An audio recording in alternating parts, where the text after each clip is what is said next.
Upang ma-regulate ang procurement activity sa lahat ng ahensya ng gobyerno at maibsan ang labis na pagwalda sa kaban ng bayan, ipinasa ang Government Procurement Reform Act ng taong 2003. Kasabay nito, binuo ang Government Procurement Policy Board o GPPB na sinusuportahan ng kanyang Technical Support Office upang gampanan ang mga mandato nito. Pagsasagawa ng polisiya sa government procurement, pagtitrain ng mga procuring entities sa procurement law, at pag-monitor ng compliance ng mga procuring entities sa procurement law. Sounds complicated mga kabarangay? Don't worry, ako si Maya ang gagabay sa inyo para sa additional knowledge sa procurement. At ako naman si Gabayan. Alinsunod sa competitive bidding, ang lahat ay dapat sang-ayon dito. Ngunit may ilang pagkakataon na ang procuring entity ay pwedeng gumamit ng alternative methods of procurement. Alinsunod sa batas, ang mga barangay ay pwedeng gumamit ng alternative methods of procurement to promote economy and efficiency. Ang alternative method of procurement ay maaari lamang gamitin sa mga pambihirang sitwasyon na nakasaad sa batas at IRR nito at naaayon sa approval ng HOPE. Tandaan, sa lahat ng sitwasyon, kailangang siguraduhin ang pinakakapaki-pakinabang na presyo para sa barangay at bawal ang splitting of contracts. Anong splitting of contracts? Ito ay paghahati ng kontrata sa artificial phases para makaiwas sa requirements ng batas, katulad na lamang ng paghahati sa kontrata para makaiwas sa competitive bidding. Competitive bidding man o alternative methods of procurement, hinihingi ng batas na isulat ng procuring entity ang method of procurement sa annual procurement plan. At kung hindi naman magagamit ang orihinal na plano o mode of procurement, ang BAC Katulungan Secretariat, ang Technical Working Group, at ang angkop na end user o katulad na tanggapan ay inaasang i-justify o i-rekomenda sa pamamagitan ng BAC resolution ang pagbabago na siya namang aaprubahan ng HOPE o Head of Procuring Entity. Ano nga ba ang mga alternative methods of procurement na nakasaad sa 2016 Revised IRR o Implementing Rules and Regulations? Ang mga sumusunod ay ang mga iba't ibang uri ng alternative methods of procurement. Upang ma-regulate ang procurement activity sa lahat ng ahensya ng gobyerno at maibsan ang labis na pagwalda sa kaban ng bayan, ipinasa ang Government Procurement Reform Act ng taong 2003. Kasabay nito, binuo ang Government Procurement Policy Board o GPPB na sinusuportahan ng kanyang Technical Support Office upang gampanan ang mga mandato nito. Pagsasagawa ng polisiya sa government procurement, pagtitrain ng mga procuring entities sa procurement law, at pag-monitor ng compliance ng mga procuring entities sa procurement law. Sounds complicated mga kabarangay? Don't worry, ako si Maya ang gagabay sa inyo para sa additional knowledge sa procurement. At ako naman si Gabayan. Alinsunod sa competitive bidding, ang lahat ay dapat sang-ayon dito.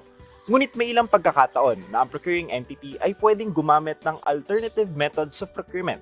Alinsunod sa batas, ang mga barangay ay pwedeng gumamit ng alternative methods of procurement to promote economy and efficiency. Ang alternative method of procurement ay maaari lamang gamitin sa mga pambihirang sitwasyon na nakasaad sa batas at IRR nito at naaayon sa approval ng HOPE.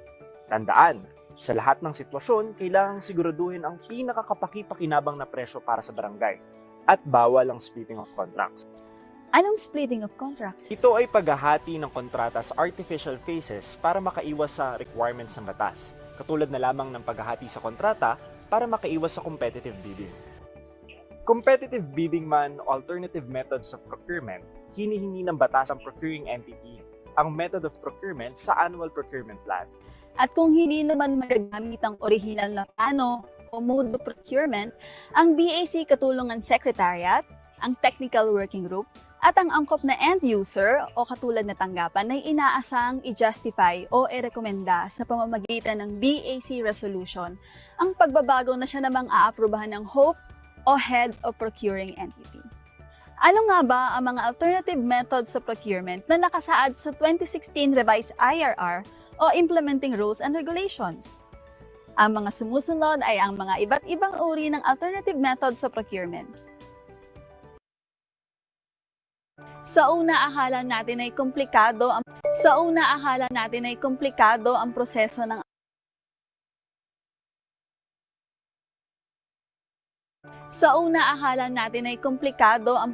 ng alternative methods of procurement na to. Ngunit isa lang kung ating pag-aaralan, di ba? Remember, Ignorance of the law is not an excuse. Kaya dapat alamin, busisiin ng proseso at karapatan natin.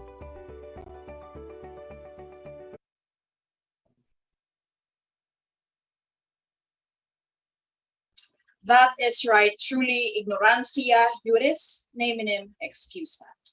So today, let us shift focus to the numerous available alternative methods of procurement. Good morning. I am Monica Marie Seria from the Capacity Developer of the second batch of the online training on Government Procurement Reform Act, or the Republic Act number 9184 in its 2016 revised implementing rules and regulations for the municipal local government units, brought to you, of course, by the Government Procurement Policy Board Technical Support Office. To start our today's program, I request everyone to put ourselves in the most mighty and holy presence of our Lord Jesus Christ.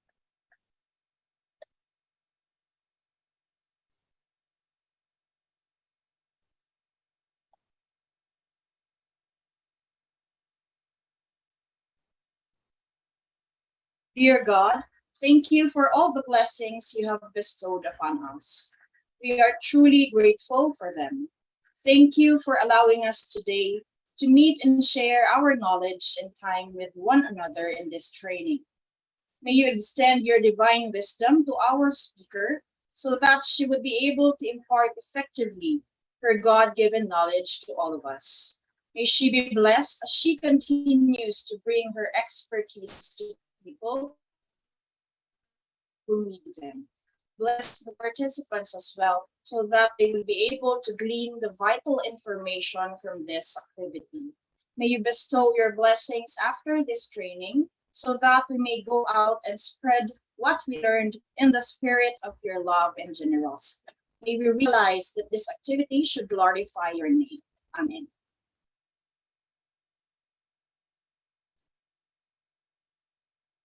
Once again, a blessed Thursday morning to everyone, also to our Facebook and YouTube live viewers who are with us, who are still with us, joining us today through our official Facebook and YouTube live streaming. Magandang umaga po sa inyong lahat. We hope po that we are all in our best spirits today. Kumusta po? Kumusta po ang ating mga gising? No, I hope po na we are still feeling energized, most especially we are nearing the end of our program. And most probably po, no, may mga hinahabol na po tayong mga submissions now that the work week is about to end because it's already Thursday. But we hope po, no, na despite of all the hustle and bustle of the day, we still find time to rest para when we wake up on a work day, we are feeling renewed and ready to hustle once more. And speaking of that, let us jumpstart our Thursday with our quick morning energizer. Ready na ba ang lahat? And so today we will be having our morning activity entitled Guess the Municipality. This is very, very easy as well. No? We will be flashing po. If yesterday we guessed the word or terminology, today naman po we will be flashing pictures particular to your municipalities, and all you have to do is guess the municipality where it belonged. Okay, through of course our Zoom chat box and comments section. Ayan. I-share ko lang po, no, we had a lot of fun preparing this because we were able to get to know your municipalities a little bit deeper. So probably ito po yung most favorite kong activity natin since Mondays. Ayan.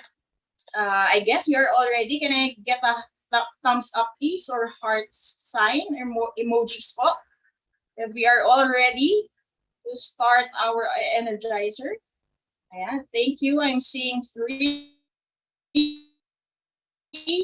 Can I have 5 likes please? 5 and more. Ayan, may heart. Thank you very much. Thank you very much. So I guess we're ready to start. Let us please flash our first photo. Again po, no, let us know your answer through our Zoom chat box or comment section. And so our first photo, Saan po kayang municipality ang Shrine of Our Lady of Aranzazu? Municipality of San Mateo. Hello, ma'am. Ma'am Michelle. Good morning. We also have Ma'am Sophia. Ma'am Geraldine Bato says the shrine is from Haro, Iloilo, parang Hati. Ma'am Christy said it is from Quezon City. Saan? Sisilipin ko po mamaya ang ating Facebook and YouTube live comments. If you can join us po, no, you can still join us through our comment section. So let's reveal po, saan po kaya natin makikita itong shrine of Our Lady of Aranzazu. Ayan. So to those who answered in San Mateo, Rizal, you are correct because the Shrine of Our Lady of Aranzazu is a Roman Catholic title of the image of the Blessed Virgin Mary venerated in San Mateo, Rizal. I've never been here, but I hope makarating po tayo dyan in the near future. Congratulations po, the answer is San Mateo, Rizal. All right. For our next photo,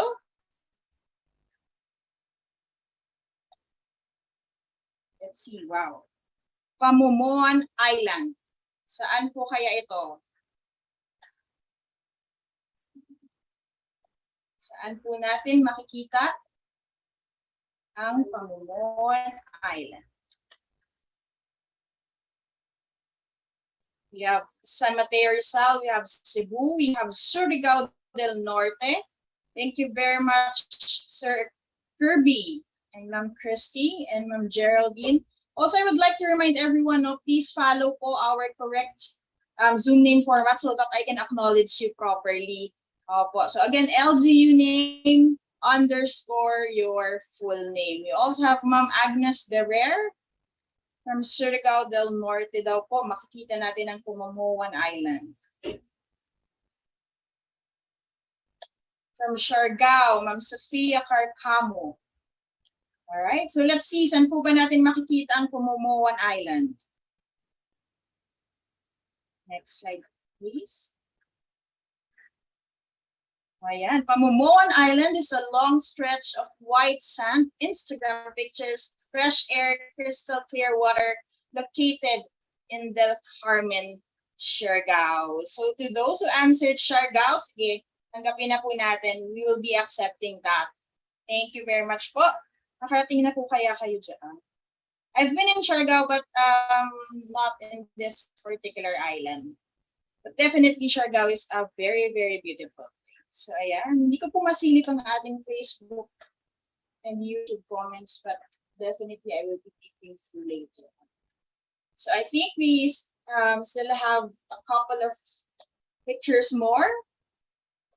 Let's see. Saan naman po kaya tayo dadalhin? Parang virtual tour po ito, no? Wow, ito naman po. This is a different variants of suman. Saan po kayang municipality natin pwedeng matikman ang mga suman na ito?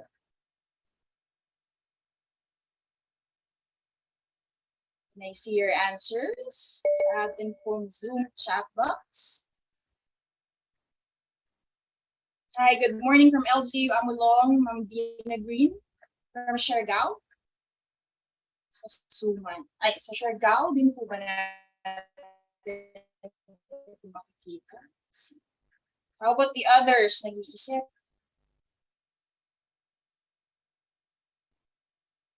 These are different variants of suman. Ma'am Christy Joy Diano from Aurora. Pwede po daw natin siyang, pwede pong matikman natin ang variants ng mga suman na ito sa Aurora. Let's see. How about the others? Sa Isabela. Hi, Sir Kirby. Good morning. Ma'am Agnes says Aurora din daw po. Ma'am Maria Wilma, good morning po Aurora din. Alright, so let's see po kung saan po ba talaga nating municipality pwedeng matikman ang iba-ibang klase ng suma na ito. Ayan, the lowly traditional delicacy from Naval Iliran, locally known as suman, has become a new pride for Navaleños. Recently bought as pasalubong treat or a special dessert or snack item in different occasions. Ayan. I would like to see our participant from Naval Biliran because I believe I'm definitely sure na we have a participant from Naval Biliran. And mag-request po tayo kay ma'am or sir ang mga suma na ito because definitely parang ang sasarap po nila. Can I see ma'am or sir sa comment section from Naval Biliran?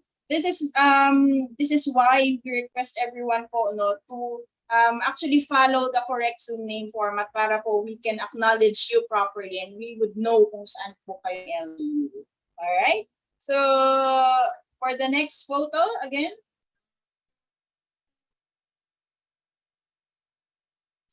For our live viewers po, I hope you are joining. I will be peeping through our comment section po in a while. Ayan. Ngayon naman po, nasa Silawa Falls tayo. Saan naman po kayang municipality ito? Hi, good morning, Ma'am Geraldine Bato, Aurora. Ma'am Maria Wilma says Haro Leyte. Ma'am Geraldine says Haro Leyte din. Ma'am Agnes Haro Leyte. Sir Kirby Leyte. Ma'am Christy from Haro Leyte. Good morning, Ma'am Juneline from Haro Leyte. And Ma'am Leyte din daw po. Alright, so let's reveal saan po ba natin pwedeng puntahan itong Silawa Falls. Napakaganda. Definitely malamig po yan. Ayan, the Silawa Falls of Haro Leyte is a small deeper circle with herbs around and fresh cold water direct from the mountain. Ayan, parang perfect answer po ang lahat. So, Silawa Falls again is from Haro Leyte. Ayan.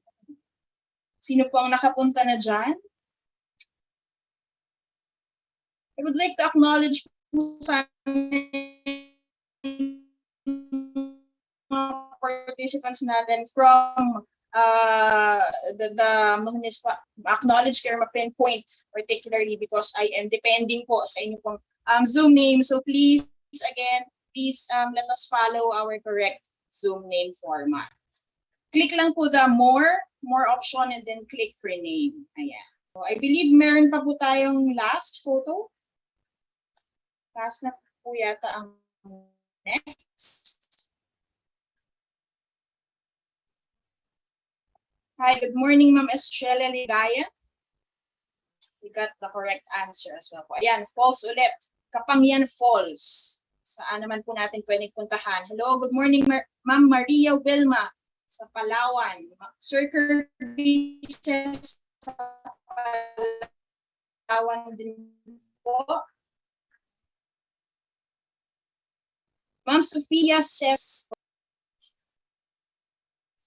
good morning, Ma'am Juneline, says from sa Bataraza, Palawan. Ma'am Christy says sa Palawan. Ayan, parang all of us says sa Palawan po natin makikita ang Kapamyan Falls. Let's see. Tama po ba?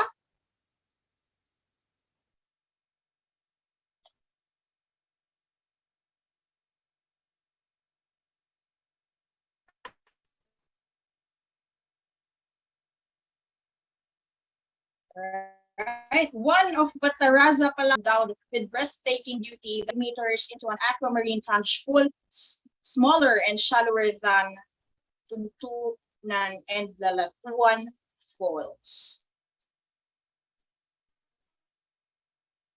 Maraming falls po sa Palawan. I've been in Palawan but never in these falls. But yeah, ang dami nga pong falls sa Palawan. And one of the best places then that I've been to. Let me know kung nakapunta na rin po kayo sa mga places na we flashed today. Let me know through our comment section, especially po sa ating Facebook and YouTube live viewers. Alright, let's see, meron pa po ba? Congratulations again. Ayan, mukhang nakapunta na po ang marami sa atin sa falls na ito. Meron pa po ba tayong pupuntahan? Virtually tour. Ayan. Now we have this festival naman, Bahaghari Festival. Saan po kaya natin pwedeng ma-experience ang Bahaghari Festival? Good morning from LGU Batarasa, Ma'am Khadiji Idris. I hope I pronounced your name right, Ma'am Khadiji Idris. Says sa Mindoro. Sir Kirby says sa Mindoro din. From LGU Dingre Iloilo, Ma'am Christy, good morning. Says Oriental Mindoro. Good morning, Ma'am Luz. Raganit says Oriental Din, Ma'am Agnes, Ma'am Australia. We also have from LGU Pinamalayan, Sir Eric says Pinamalayan, Mindoro.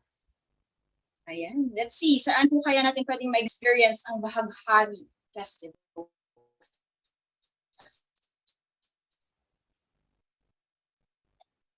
Let me know through our comments and through our comment section kung na-experience na po natin ang Bahaghari Festival. Ayan, the yearly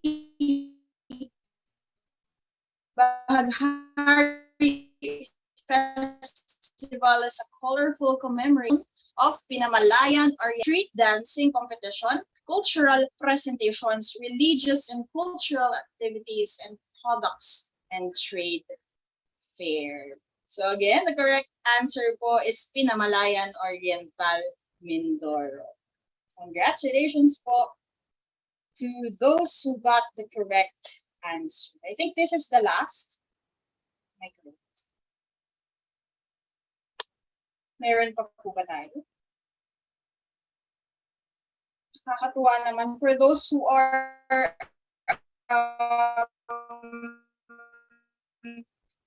travelers, no? Hopefully, ako po kasi takot pa din akong lumabas-labas. So, hopefully, in the near future, makapag-travel na po ulit tayo. So, ayan. So, your active participation. So, at this point po, before we meet our resource speaker for today, of course, let us first have our early bird awardees for today.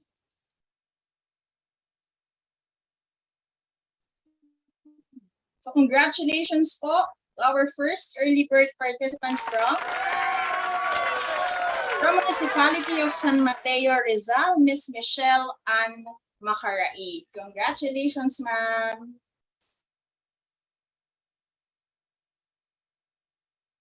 And to our second early bird participant from Municipality of Bataraza, Palawan, Mr. Ian Ed Arquero. Congratulations po. And once again, our event secretariat shall coordinate with you on how you may claim your special token. So at this juncture, here's a quick recap of yesterday's learning session. So yesterday, we had an entire session on standard bidding procedures for goods, infrastructure projects, and consulting services, where we had a comprehensive discussion on the key concepts in the bidding procedures for the procurement of goods and services, infrastructure projects, and consulting services, where we highlighted the general principles and considerations for the respective procurement undertakings, led of course by our GPPB recognized trainer, Undersecretary Gerard L. Chan. Today, we are now on the 5th learning session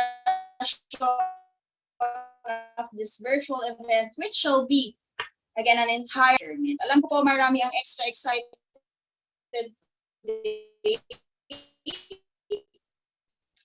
because this module po is all of our training sessions. Kaya naman po, let us ready our notepads and pens, because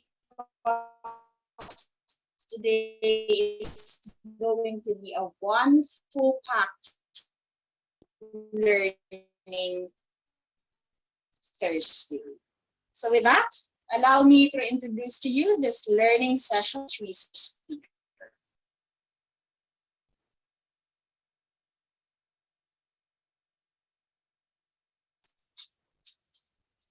Our resource speaker graduated from the University of the Philippines, Visayas, Miyagyaw, Iloilo, and a Master of Arts in Economics from Ritz expertise in handling cases involved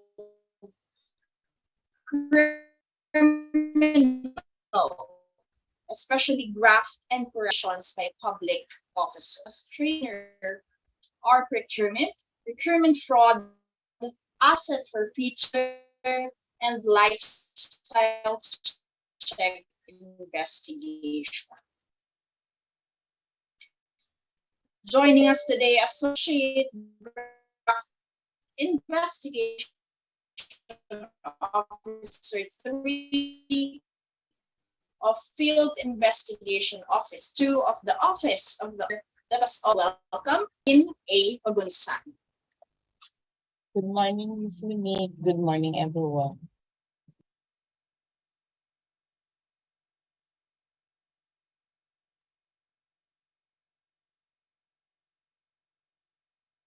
Thank you for the introduction.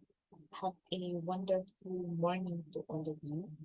Today, I will be discussing the topic alternative methods of procurement for this online training for the Municipal Local Government Units and Government Procurement Reform Act, or RA 9184, and its revised implementing rules and regulation. By the end of this module, participants should be able to identify and differentiate various alternative methods of procurement and appropriately use alternative methods of procurement based on the prescribed conditions, procedures, and requirements.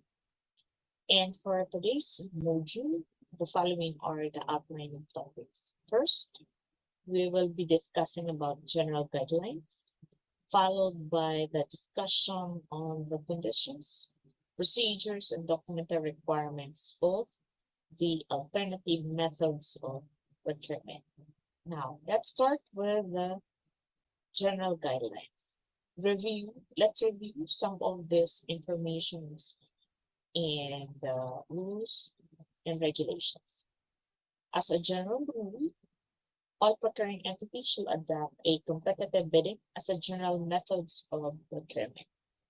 And the exception to this general rule is the use of alternative methods of procurement, which shall be resorted only on the highly exceptional cases, and the procurement project aims to promote economy and efficiency, and then due to the justifiable reason by conditions which are specified in the implementing rules and regulations of RA 9184.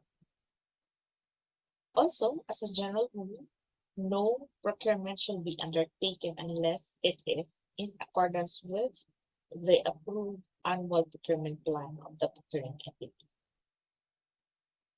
And the methods of procurement to be used shall be indicated in the approved annual procurement plan. There is a specific column wherein each and every procurement project you have to identify and state the mode of procurement that you are going to use, either competitive bidding or alternative methods of procurement.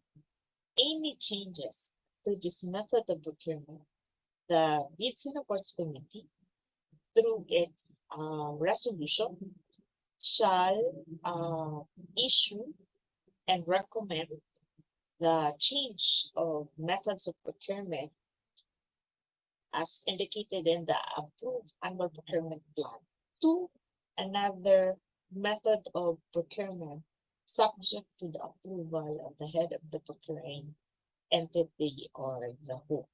You can only proceed to this new recommended methods of procurement once the same will be approved by the head of the procuring entity or the board. Also, we need to know that as a general rule, sorry for that. As a general rule, splitting of government contracts is strictly prohibited. When we're talking about splitting of contract, right, it refers to the act of dividing or breaking of government contracts into smaller quantity and it is also an act of dividing contract implementation into artificial phases or subcontracts. Both actions are for the purpose of evading or circumventing the requirements of the procurement law and its implementing rules and regulations, especially the necessity of public bidding and the requirements of the alternative methods of procurement. If the procurement entity is found to have resorted to this mechanism to circumvent or subvert the law, those responsible for this act shall suffer a penalty of imprisonment of not less than 6 years and 1 day, but not more than 15 years. And this penalty is without prejudice to the imposition of other sanction provided for in RA 3019 or Anti-Graft and Corrupt Practices Act and other penal laws pursuant to 2016 IRR Section 65.1b.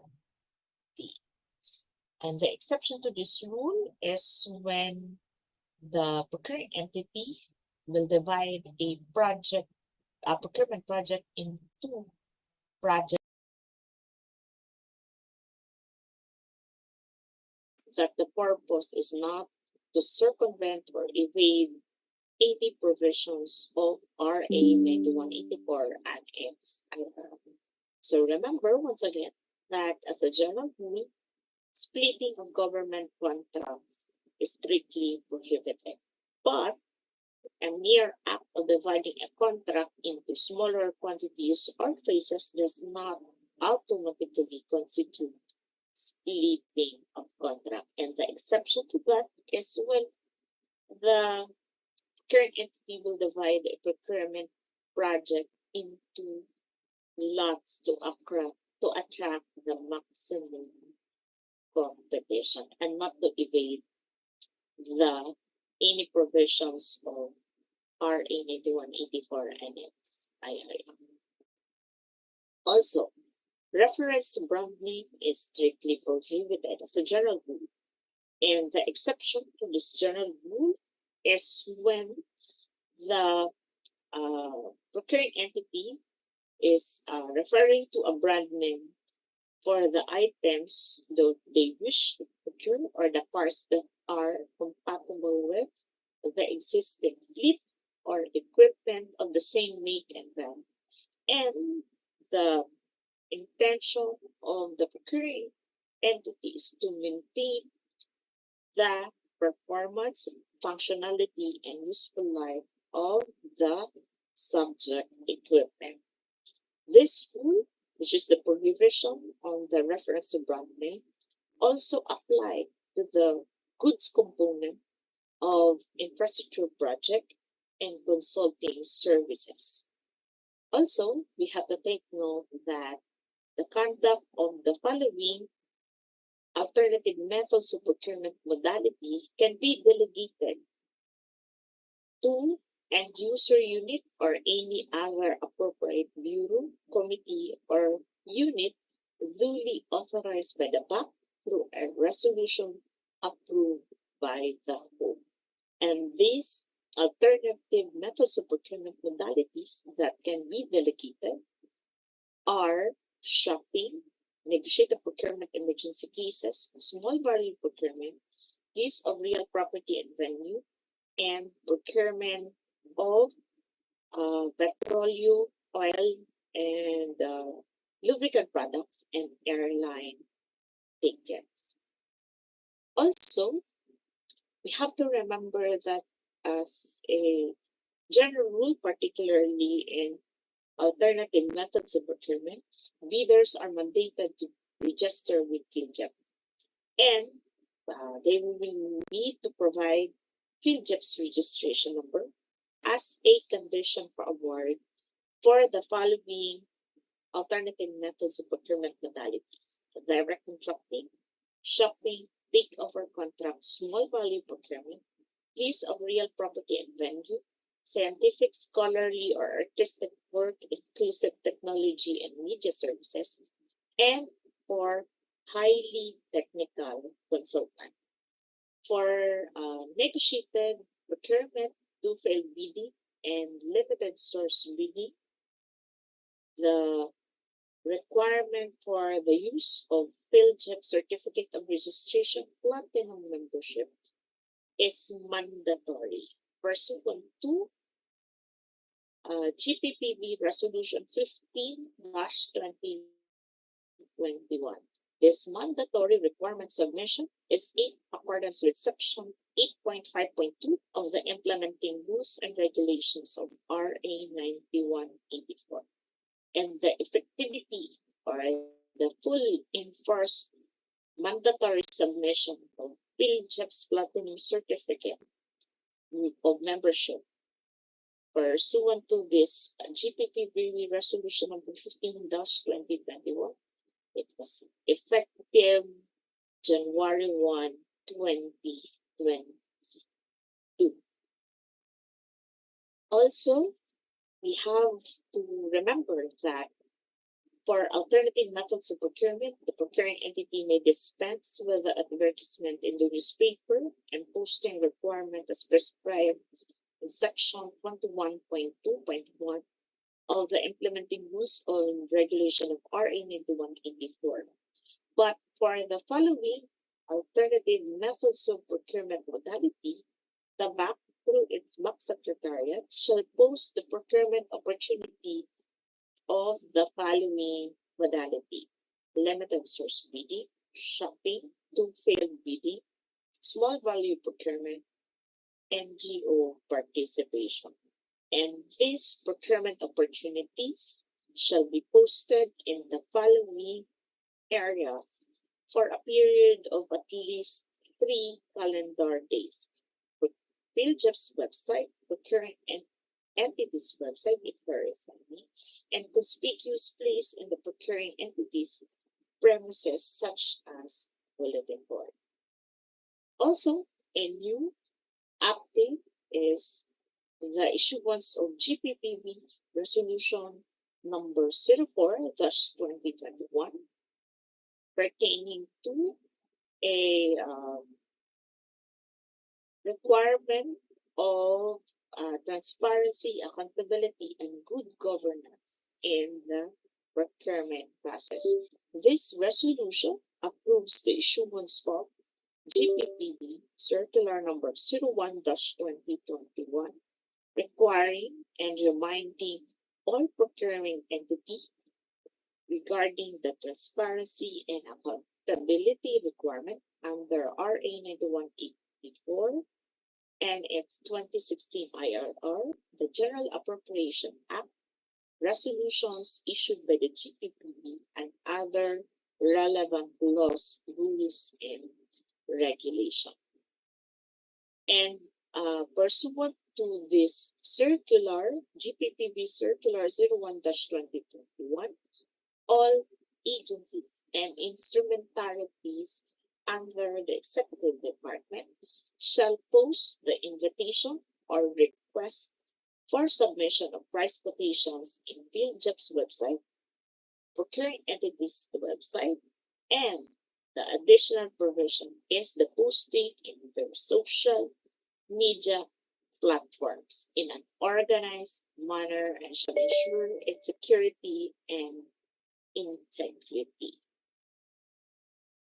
Also, all government procuring entities and government offices and instrumentalities are reminded that in all of their procurement activities, they need to ensure that they get the most advantageous price for the government, and they need to ensure that the objectives and purpose of the contract does not constitute unnecessary, excessive, extravagant, or unconscionable expenditure. Also, they need to post notice of award, contract, or purchase order, including the notice to proceed if necessary, to the following areas and website within 10 calendar days from their issuance in the following: Field Jobs website, procuring entities website, and conspicuous place in the procuring entities premises, such as the bulletin sheet. To this posting requirement or posting of this notice of award, contract, or purchase order, and notice to proceed are for the project, procurement project, with a contract amounting to an approved budget for the contract amounting to 50,000 and below. Also, as I have mentioned earlier, that additional to the posting of the procurement opportunity, the GPPB Resolution Number 04-2021 that resulted to the issuance of GPPB with Circular Number 01-2021. Additional transparency requirement is the posting of the post-award information of procurement projects in the PhilJobs website, agency official website, particularly in transparency section, and the social media platform if there is any. And to summarize, the following are the transparency requirements for all procurement or procuring entity.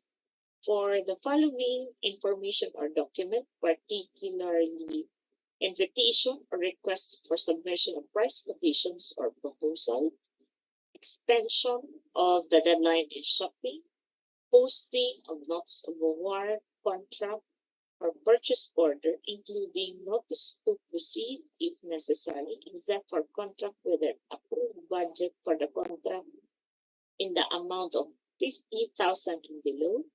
This will be posted on the PhilJobs website, conspicuous place, and procuring entities website if there is any.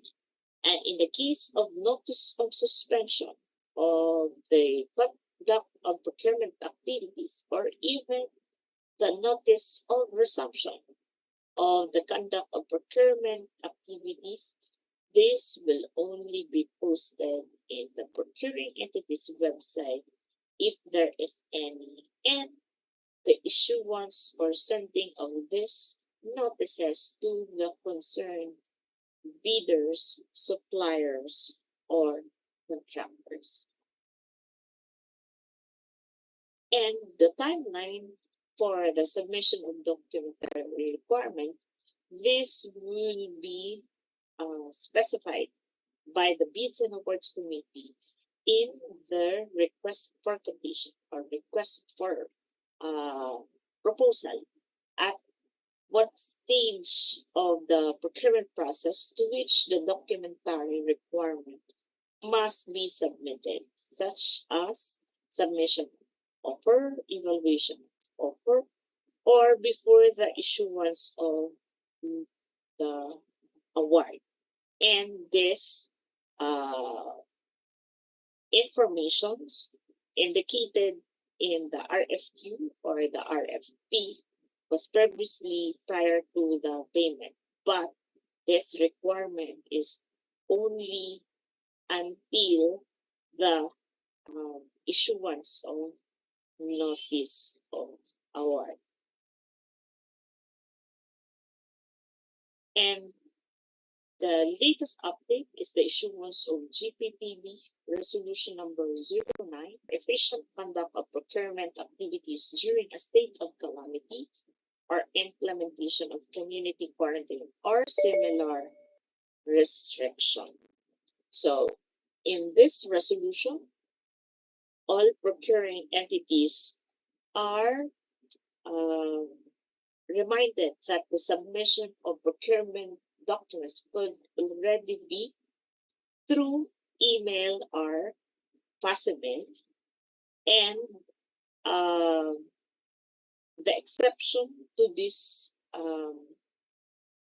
authority is the submission on the receipt of bids by the procuring entity. So, as pursuant to GPPB resolution, the procuring entity can now require the submission of procurement-related documents through electronic mail or fast mail, and the same will be allowed subject to the submission of the printed copies as soon as practicable as determined by the Bids and Awards Committee. Also, this resolution encouraged all procuring entities to maximize the existing government procurement tools, particularly the use of video conferencing, webcasting, and similar technology in the conduct of any of the meetings and determination of quorum by the Bids and Awards Committee pursuant to GPPB Resolution number 24-2018 dated December 4, 2018. Also, the use of digital signatures in procuring related documents pursuant to GPPB Resolution number 16-2019 dated July 17, 2019. Also, if the procuring entity wish to cancel or terminate their procurement activities, they are allowed without prejudice to Section 35.1 of the 2016 revised IRR of RA 9184. The BAC, upon consultation with the end user unit, shall be allowed to cancel or terminate the conduct of procurement activities for any justifiable reason. For now, let's have a knowledge check. That's right. Thank you very much, Ma'am Janeline. At this point, we reached our first knowledge check question for today. So again, we will be flashing our knowledge check questions through the Zoom polling feature. And all you have to do is choose the appropriate answer in the pop-up poll that shall be flashed in our screens.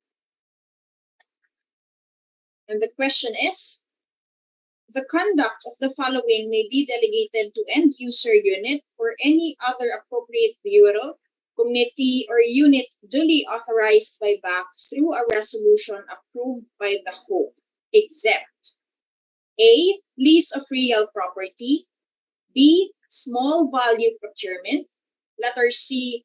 Two-failed bidding, or letter D. Emergency procurement. For our Facebook and YouTube live viewers, you may also join us again po through the comments section. I also saw po our Facebook live viewers joining our morning energizer earlier. Thank you very much for your active participation. And po, as I mentioned, please let me know through the comment section your LGU name so that we can acknowledge po all of you today. I'm seeing Ma'am Alma Balmes of San Victor, Tanawan, Leyte. Good morning, Ma'am. Hello. Ma'am Tin Tiloy from LGU Miagao, Iloilo. Good morning, Ma'am. Thank you for staying with us po, no? Talagang until today, Ma'am Tin is with us. I'm also seeing Ma'am Bani Radaza from Masbate. Hello, good morning, ma'am. From LGU Torrijos, Marinduque, Ma'am Didis Del Mundo. Good morning, ma'am. Thank you for joining us through our Facebook live streaming. Can I see your answers through the comments section, please? Again, the question is, the conduct of the following may be delegated to end user unit or any other appropriate bureau, committee, or unit duly authorized by BAC through a resolution approved by the Hope except letter A, lease of real property, letter B, small value procurement, letter C, two failed bidding, or letter D, emergency procurement. Also for our Zoom official participants, I'm seeing 53% participation. Again, I am encouraging all of you to please join all our knowledge check portions because isa po ito sa mga requirement for the provision of your certificates. If you are having difficulty answering po, especially through our poll, please let us know so that we may assist you accordingly. All right? So I'll be closing the poll in 5, 4, 3, 2, and 1. I'm seeing answers in the comments section. Ma'am Mary Jane Ancheta, thank you for answering. Let's have the results, please. All right. Ma'am Junaline, 42% answered letter A, 29% answered letter C, 21% answered letter D, while 8% answered letter B. The correct answer is letter C, because letter C is not included on the list of type of modality that can be delegated to end user unit or any appropriate bureau, committee, or unit duly authorized by the bank. Thank you very much, Ma'am Junaline. Again, the correct answer po is letter C, two failed bidding. Please do take note of that. Again po, a quick reminder, if you have questions, of course, related to our learning session today, please drop them in through our Zoom chat box or comment section as our resource speaker shall address all of them later in our open forum. So at this point, we may now proceed with the lecture discussion. Back to you, ma'am.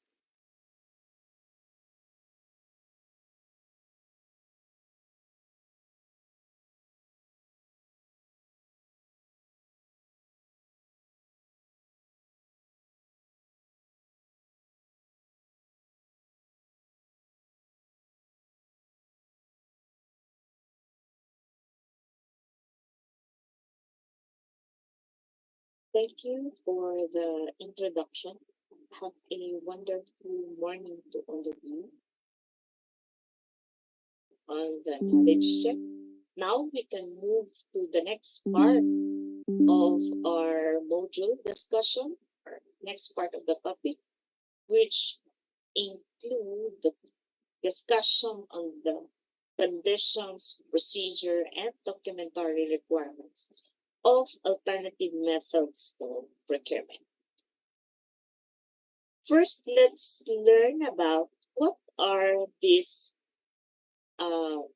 different alternative methods of procurement modalities. These include limited source bidding, direct contracting, repeat order, shopping, and negotiated procurement. Now, let's start our discussion with the first alternative methods of procurement modality, which is limited source bidding.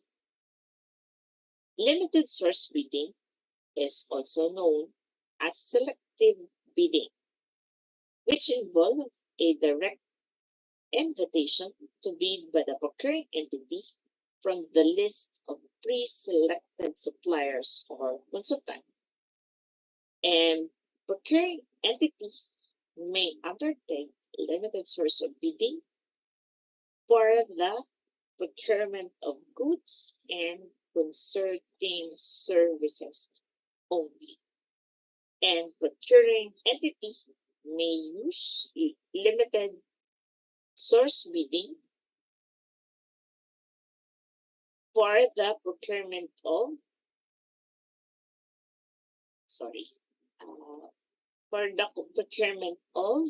highly specialized goods and consulting services.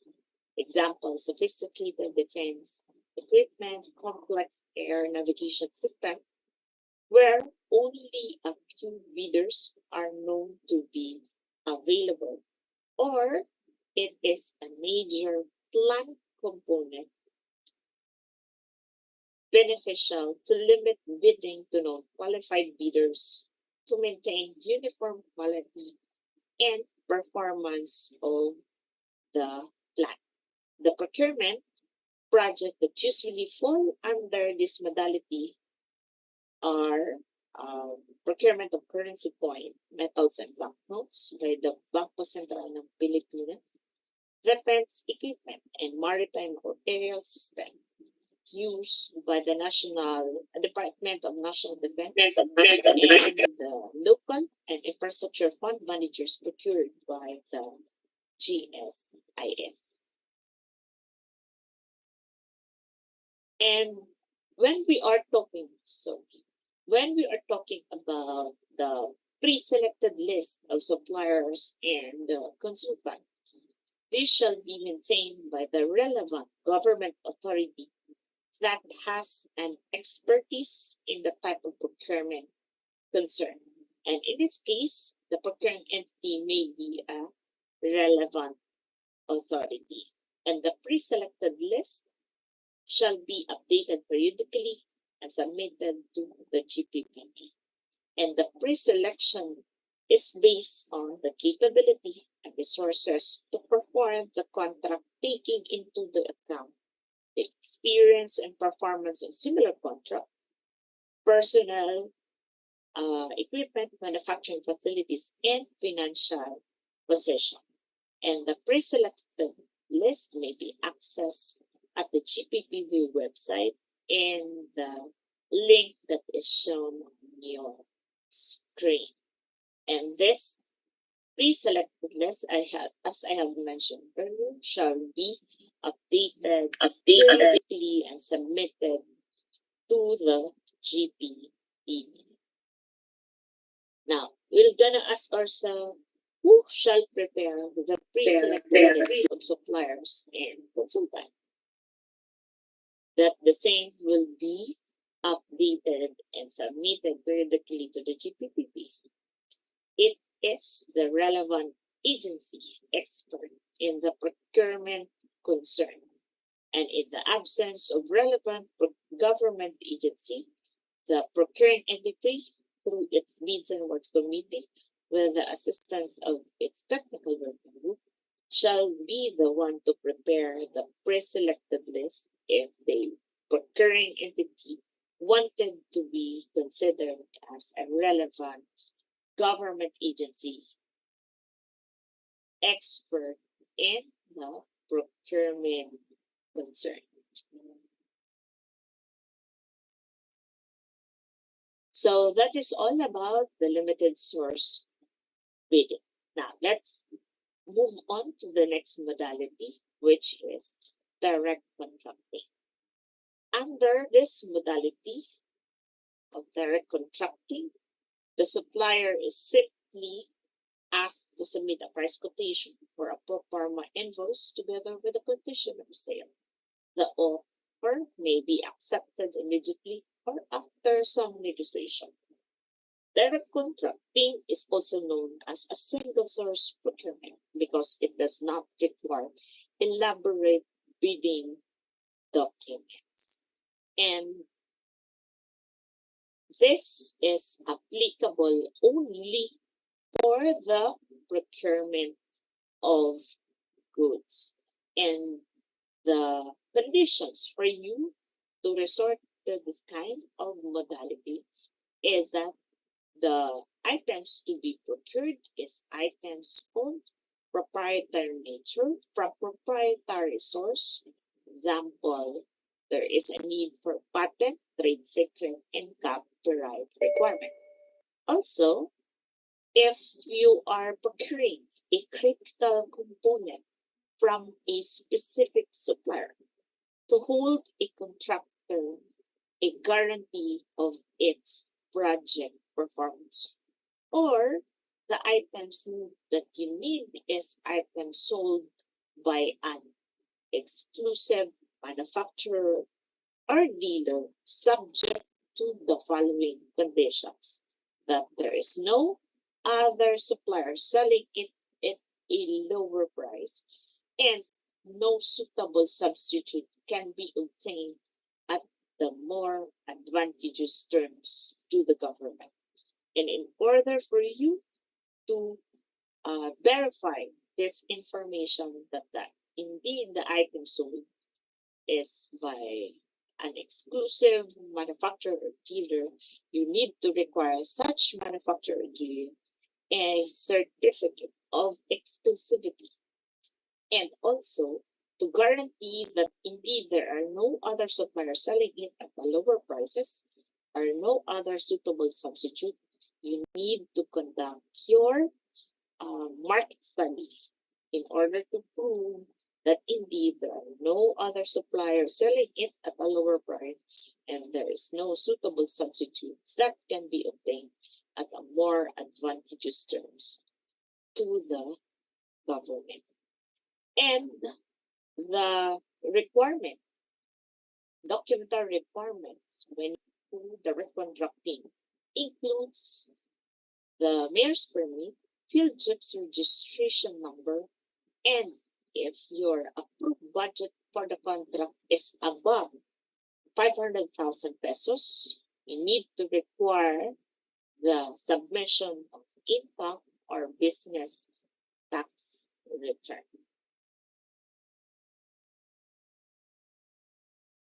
Now, let's take a look at the procedural guidelines. As I have mentioned earlier, first, the end user needs to conduct a market study of the industry and determine the supply source to justify the need to procure through direct contracting.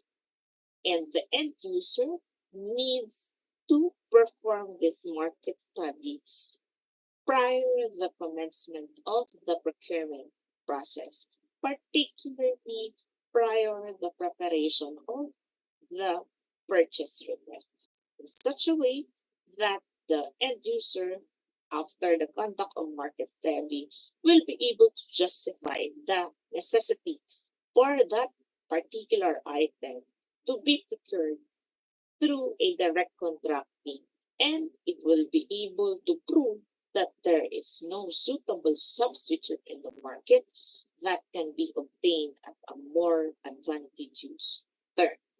The result of this market study and justification will be attached to the purchase request, which is subject for the approval of the approving authority under your agency. And when the approving authority found that indeed there is a reasonable reason for the approving of your purchase request, at the same time, the kind of modality that you are going to consider, which is the direct contracting, then the purchase request will be approved. And the approved purchase request, together with the justification and the result of market study, excuse me, will be submitted to the bids and awards committee. And upon receipt of that approved purchase request, with all the supporting documents, the bank, through its bank secretariat, shall prepare the request for quotation or a pro forma invoice and send it to the identified direct supplier or manufacturer. And after sending it to the identified direct supplier or manufacturer, the bank may conduct a simplified negotiation on the terms and conditions of the contract to ensure that the supplier is technically, legally, and financially capable to undertake the procurement project. And once the bank found that indeed the supplier is technically, legally, and financially capable to undertake the procurement project, the bank, through a resolution, shall recommend the award of contract to the head of the procuring entity or the hook to the identified supplier which is technically, legally, and financially capable to undertake the project. And that is all about direct contracting. Now, let's move to another modality, which is the repeat order. Repeat order is a procurement from the previous winning bidder whenever there is a need to replace goods procured under a contract previously awarded through competitive bidding. And this modality is only applicable for the procurement of goods. And the conditions that need to be considered when resorting to repeat order includes first, the original contract awarded to a competitive bidding. Second, same or lower unit prices than those in the original contract are being requested. When we are referring to same or lower unit prices, we are pertaining to prices that are considered to be the most advantageous to the government after the end user will be conducting a price verification.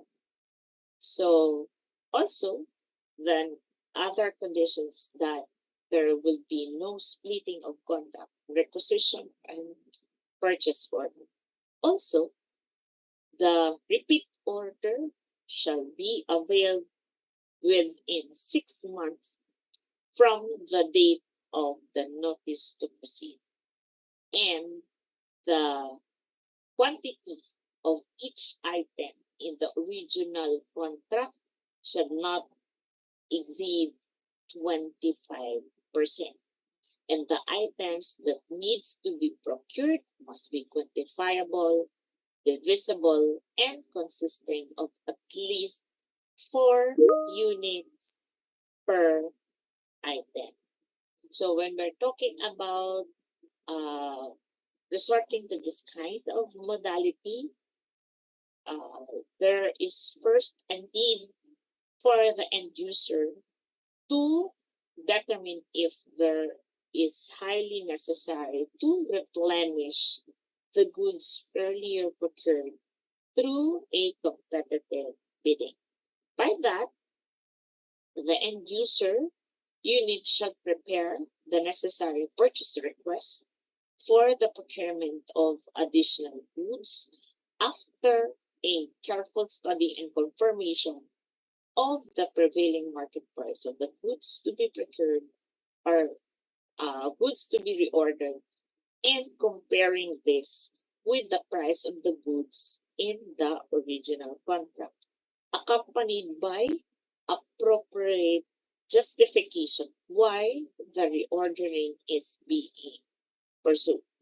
When all of the conditions are present and the same was already included and attached to the purchase request, and the said purchase request was approved by the approving authority and endorsed to the Bids and Awards Committee.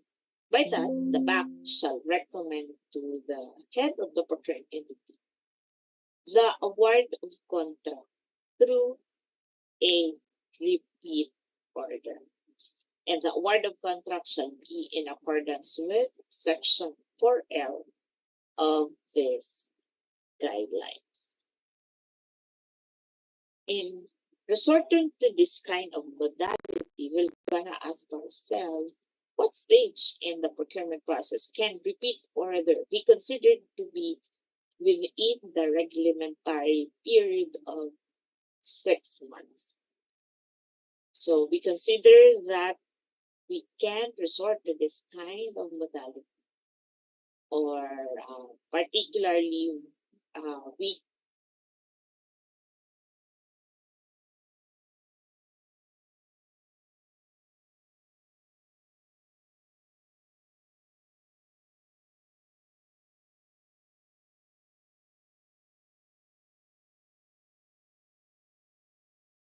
can proceed with repeat order, but in any time within the 6-month period reckoned from the contract effectivity date, which should in no case be later than 7 calendar days from the issuance of the notice to proceed, and if such mode of procurement has been duly approved by the head of the procuring entity, and the previous winning supplier has been notified before the lapse of the said period. Now, let's move to another alternative methods of procurement modality, which is shopping. Shopping can be used as a form of modality by requesting price quotation from known supplier. And the situation where you can use this kind of modality is when you procure a readily available off-shelf goods or ordinary or regular equipment. When we're talking about ordinary or regular office supplies, we're talking about supplies, commodities, or materials which are necessary in the transaction of official business and consumed in a day-to-day operation, depending on the procuring entity's mandate and nature of operation. This will not include services such as repair and maintenance of equipment and furniture, as well as tracking, hauling, and related to analogous services. And when we are using shopping as modality, this can be procured directly from suppliers of known qualification by requesting a price quotation in a particular item. And this kind of modality is only applicable for the procurement of goods. Also, the conditions that needs to be considered will be depending on what particular provisions of the law you are going to consider. It could be either shopping under Section 52.1A or shopping under Section 52.1B. For the documentary requirements, for shopping under Section 52.1B, your documentary requirements include mayor's permit and PhilJEP's registration number. We've been discussing about shopping A and shopping B. So what are these shopping A and shopping B? Shopping A under Section 52.1A pertains to the items that you need to procure because there is an unforeseen contingency that requiring immediate purchase for this particular item, and the amount does not exceed the threshold. When we're talking about the condition under shopping B, particularly under Section 52.1B, these items that you wanted to procure pertains to the procurement of ordinary or regular office supplies and equipment not available in PSDBM, and the amount does not exceed in the threshold.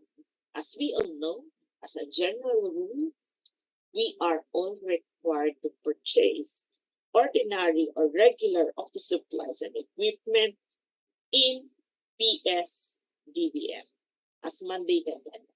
But you can resort to other suppliers if the said item will not be available in the virtual store of PSDBM. Also, in the latest update, the ordinary or regular office supplies and equipment, or the common use supplies and equipment, in particular, items which are not available in PSDBM may be procured from other sources without the need of securing of certificate of non-availability of stock, subject to the conditions set forth in GPPB Resolution number 17-2020. And if you are going to procure the CSE items not available in PSDBM, you can already now access in their website the certificate of non-availability of stock, which could be pertaining to the items that you wish to procure. And in case that the items is not listed to the said certificate, pursuant to GPPB Resolution number 17-2020, you can already take a screenshot of the particular items which can be shown in the virtual store, and based on the information in the said virtual store, the said items is not available. By that, by taking a screenshot and putting some information on what particular website you have access to, at what particular time you take that screenshot, and all other necessary information, you can already consider that particular evidence that the same is not available on the virtual store as a proof why you need to resort to procure the common use supplies and equipment, or the ordinary regular office supplies, which are not available in PSDBM, and you can procure it from other sources or suppliers. And this information, screenshot, and other evidences will be attached to your purchase request to justify why you need to procure this particular common use supplies and equipment which are not available in PSDBM. And in terms of threshold, what's the difference between Section 52.1A, Shopping A, and Section 52.1B, Shopping? For unforeseen contingency situation, under Section 52.1A, the threshold for the National Government Agency, GOCC, Government Financial Institution, SUCs, and Autonomous Regional Government, the threshold is 200,000 pesos.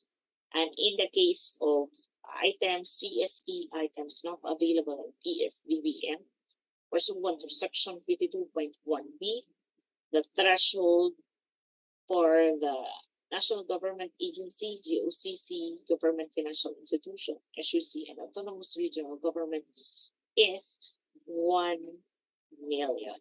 But in the case of local government units, the threshold for Section 52.1A will be dependent on the classification per province, per city, and per municipality as shown in your screen. But in the case of barangay, the maximum amount is 50,000 pesos. And in the case of Section 52.1B, those items that are not available in PSDBM, the threshold for LGU, once again, is based on their classification as per province, city, or municipality. And in the case of barangay, the maximum amount is 50,000 pesos.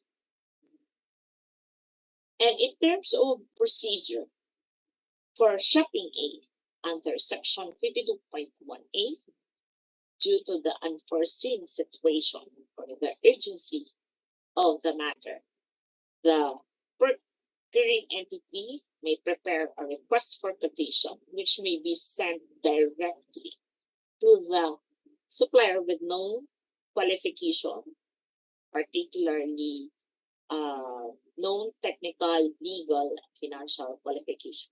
Sending and receipt of one request for quotation will already suffice. And in this kind of situation, posting all the requests for quotation may be dispensed with, considering that your situation that you need to address is already an unforeseen and urgent matter that needs attention. That's why posting all this request for quotation may be dispensed with. In the case of section 52.1b, shopping B in particular, for this particular shopping under section 52.1b, the common use supplies and equipment not available on PSDBM.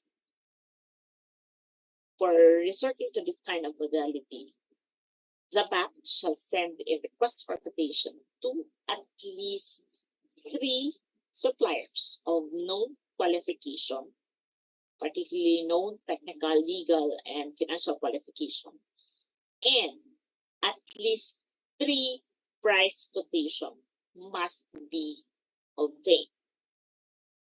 So to make this procedure followed, if the procuring entity will resort to shopping under section 52.1b, they need to send at least three a request for quotation to at least 3 suppliers, and a receipt of 3 price quotation must be obtained. And in the case that the requirement of at least 3 quotations was not obtained, the deadline for the submission under section 52.1b may be extended up to 3 times. This is especially if none or less than the required number of quotations were received, which is at least 3 price quotation. When no supplier responded after the 3rd extension, the bank shall conduct a mandatory review in accordance with section 4K of Annex A. And there are several queries regarding request for quotations. Under the rules, there is no prescribed template or standard form for the request for quotation.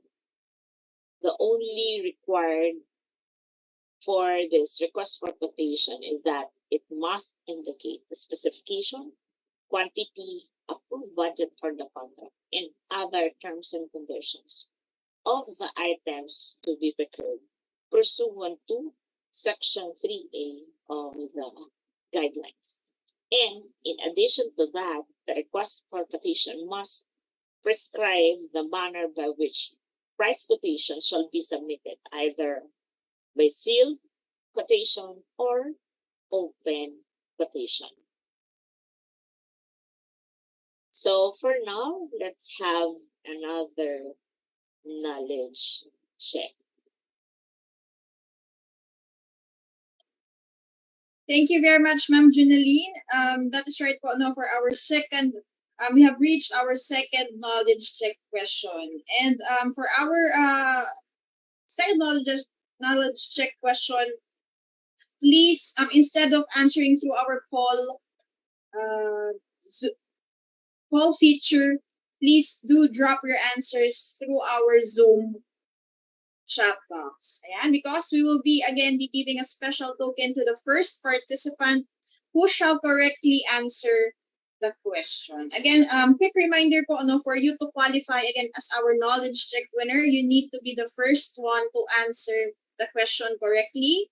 You have to have the correct Zoom name format, and again, that is LGU name _ your full name. And of course, for our last requirement, you need to be, kailangan po hindi po kayo, you have not been selected yet as a participant winner in our previous learning session. All right?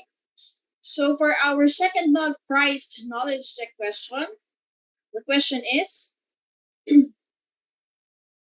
in case of shopping 52.1A, the BAC shall send the request for quotations to at least 3 suppliers of known qualifications, and at least 3 price quotations must be obtained. Is this true or false?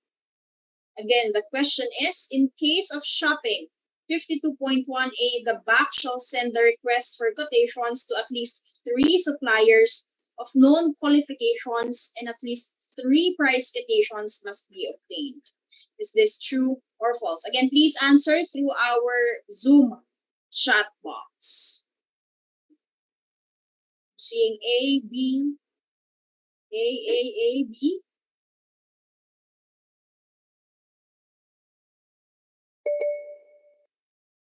Thank you very much for our Facebook and YouTube Live viewers for joining our knowledge check portions. I'm seeing you. True? False? False? Hello, good morning, Ma'am Nora from LGU Lila, Bohol. Thank you for joining us today. Ma'am Girly from LGU Silang, Cavite. Thank you very much for joining us today. Let me just see. All right, Ma'am Junine, may we know po the correct answer, please?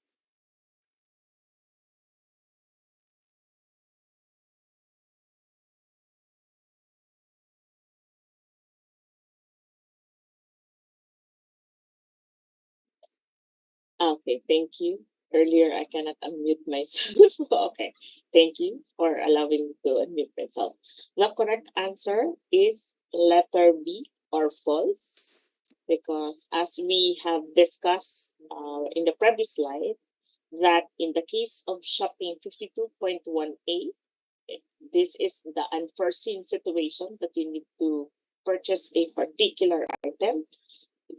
During this time, the BAC shall send the request for quotation directly to the supplier of known technical, legal, and financial qualification. As I have mentioned, that due to the attendant circumstances and the urgency of the situation or the urgency of the procurement, the supplier shall immediately respond to the request for quotation and signify its technical, legal, and financial capability to supply and deliver the goods that you requested to be procured. And posting of this request for quotation may be dispensed with because, as I've said earlier, the urgency of the situation. And the one that is presented in the question, that the BAC shall send the request for quotation to at least 3 suppliers of known qualification, and at least 3 price quotation must be obtained. This pertains to shopping under section 52.1B, wherein the items or the common use supplies and equipment items that you wish to procure is not available in PS-BBM. So once again, the answer is false. Back to you, Ms. Mani. All right, thank you very much, Ma'am Junaline. Again, the answer is false. All right, so from what is registered po in my Zoom chat box, the first to type in the correct answer is from MLGU Bataraza, Palawan, Ma'am Karen B. Cabrera. Congratulations po, you are our second knowledge check winner. Congratulations po. So again po, I would like to emphasize lang po that the correct answer is again false, because under section 52.1A, posting of the RFQ may be dispensed with. Why? Because of the urgency of the procurement. Under 52.1A, RFQ may be sent directly to the supplier of known technical, legal, and financial qualifications. And on the other hand, as Ma'am Junaline discussed a while ago po, no, under Section 52.1B, this is where sending of RFQs to at least 3 suppliers of known qualifications is needed, and at least 3 price quotations naman po must be obtained. Alright, so again, for those who got it wrong, please do take note that the correct answer is false. Alright, thank you very much for participating po, and congratulations to those who got it right. So we may now proceed with the lecture proper. Back to you, ma'am. Thank you for your participation on the knowledge check.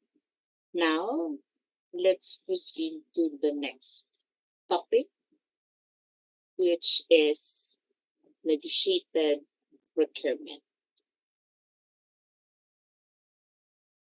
The negotiated procurement includes the following modalities: 2, failed bidding, emergency cases, takeover contract, adjacent or contiguous, agency to agency, scientific, scholarly, or artistic work, exclusive and technology and media services, highly technical consultant, small value procurement, lease of real property and venue, defense cooperation agreement, NGO participation, community participation, United Nations agency, international organization, or international financing institution, and direct retail of purchase of petroleum, fuel, oil, and lubricant products, and airline ticket. Now, let's start with the first negotiated procurement modality, which is 2, failed bidding. 2, failed bidding is applicable for the procurement of goods, infrastructure project, and consulting services. The background for this kind of modality that it is undertaken when there is a failure of competitive or limited source of bidding for the second time. And the conditions is that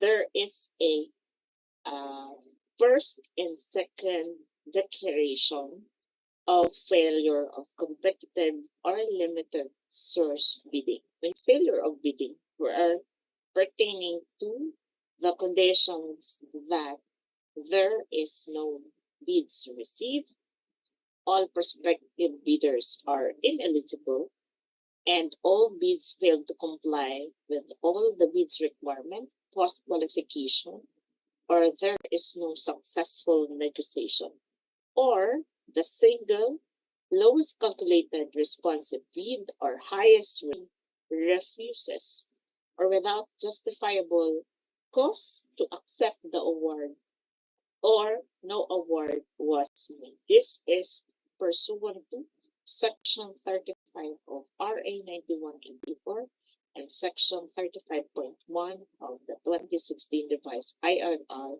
of RA 9184. And the procedure in resorting to this kind of modality is, first, there should be a declaration of 2, failed competitive bidding or limited source of bidding.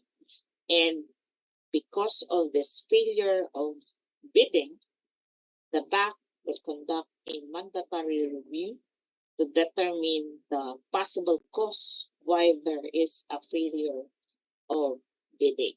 And after a thorough review of the terms and conditions and the approved budget for the contract, then if there is a need to revise any specifications or the approved budget for the contract, after the approval of any changes for the terms of conditions, the specifications, and the approved budget of the contract, and the same was approved by the head of the procuring entity, the BAC now can prepare the request for quotations or the bidding documents.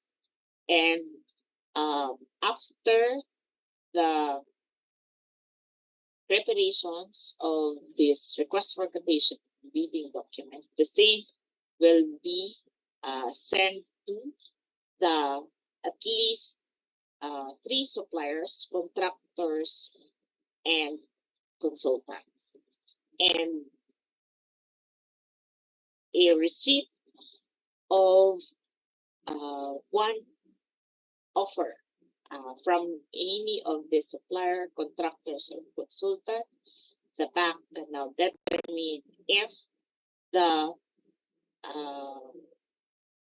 offer will be considered as the best offer. The criteria in selecting the successful offer or the best offer are the following. The offer should meet the procuring entity's minimum technical requirement, and the offer should not exceed the approved budget for the contract, and the offer is considered to be the best offer, which is advantageous to the procuring entity and to the government in particular. And after conducting all the necessary qualification from the supplier, contractors, and consultant who provided for the best offer, the bank now, through a resolution, will recommend the awarding of contract to the said supplier, contractor, or consultant, subject for the approval of the head of the procuring entity. And in some instances that a failure of bidding was declared by the head of the procuring entity, if such declaration was based on the ground of that was used by the WHO pursuant to Section 41 of the implementing rules and regulations of RA 9154, resorting to negotiated procurement to fail bidding cannot be done. Considering that under Section 41, the declaration of failure of bidding by the HOPE is when the HOPE use the reservation clause. The reservation clause in particular for that particular section pertains to the declaration of failure of bidding, because the HOPE found that there is a prima facie evidence of collusion between the officials and the personnel of the procuring entity or the bank and the bidders, or the collusion among bidders or any act that defeats the competition. Another ground for such declaration of failure of bidding by the HOPE is if the HOPE found that the bank failed to follow the prescribed bidding procedure. And another ground that can be considered by the HOPE under the reservation clause is when the HOPE found that the award of contract is no longer beneficial to the procuring entity and the government in general. Physical or economic conditions have changed and the project is no longer feasible. Project is no longer necessary as determined by the HOPE, or the source of fund had been withheld or reduced. Then the HOPE can use the reservation clause under Section 41 to declare the failure of bidding. And pursuant to such declaration by the HOPE, using Section 41 of the implementing rules and regulation of RA 9184, then you could no longer resort to negotiated procurement to failed bidding. Now, let's move to another negotiated procurement modality, which is emergency cases under Section 52.2 of the 2016 Implementing Rules and Regulations. And the conditions is that you can resort to this kind of modality when there is an imminent danger to life or property during a state of calamity, and when there is time is of the essence arising from natural or man-made calamities. And the third is other causes when immediate action is necessary to prevent damage to or loss of life or property, or to restore the vital public services, infrastructure facilities, and other public utilities. So a good example when you are resorting to this kind of modality is there is an imminent danger, particularly you need to procure a rescue equipment for the procurement of goods, or rebuilding infrastructures, just like rebuilding Marawi affected areas. So when there is a ground based on imminent danger to life during a state of calamity, there must be a declaration by a competent authority of a state of calamity before any procurement activity may be undertaken.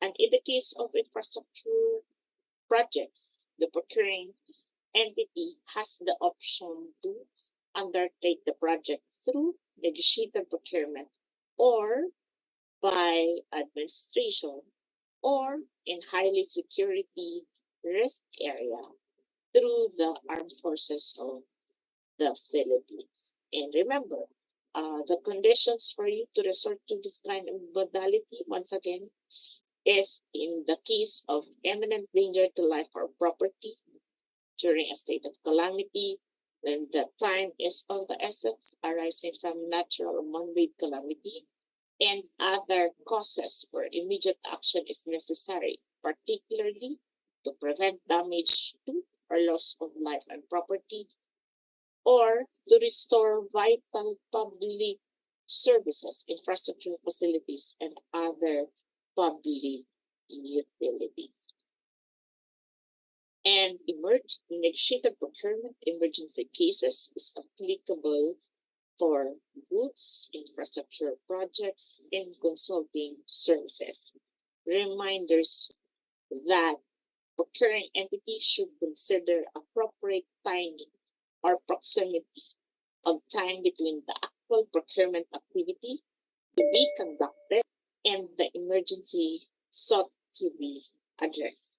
When the reason or cause for emergency have already been abated, or there is no longer emergency situation for that matter, adoption of competitive bidding shall be considered. When the ground is based on imminent danger to life during a state calamity, there is a need to have a declaration by a competent authority of a state of calamity before any procurement activity may be undertaken.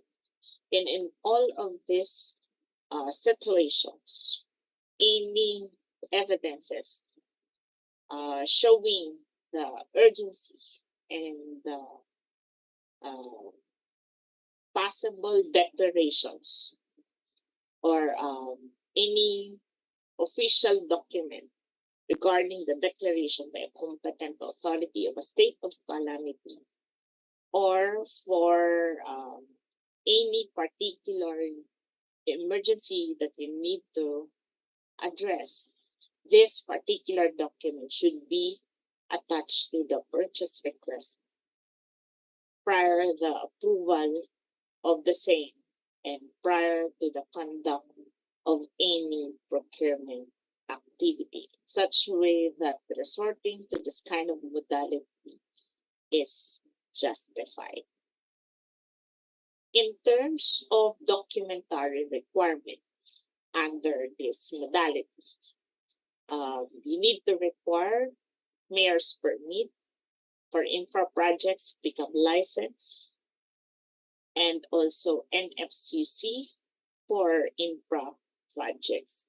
In the case that the approved budget for the contract is above 500,000 pesos, aside from the mentioned documentary requirements, you need to require the submissions of income or business tax return and omnibus sworn statement. So these are the documentary requirements under the emergency cases modality. Also, the recent updates pertaining to the negotiated procurement emergency cases pursuant to GPPB Resolution number 03-2020, in lieu of the declaration of the state of public health emergency throughout the Philippines, pursuant to the confirmed local transmission of novel coronavirus or COVID-19, the GPPB Resolution number 03-2020 allows the inclusion of items urgently needed to address the current COVID-19 situation in the list of common use supplies and equipment as requested by the DOH in order to expedite the emergency purchase of the said item to ensure its prompt mobilization and delivery. Also,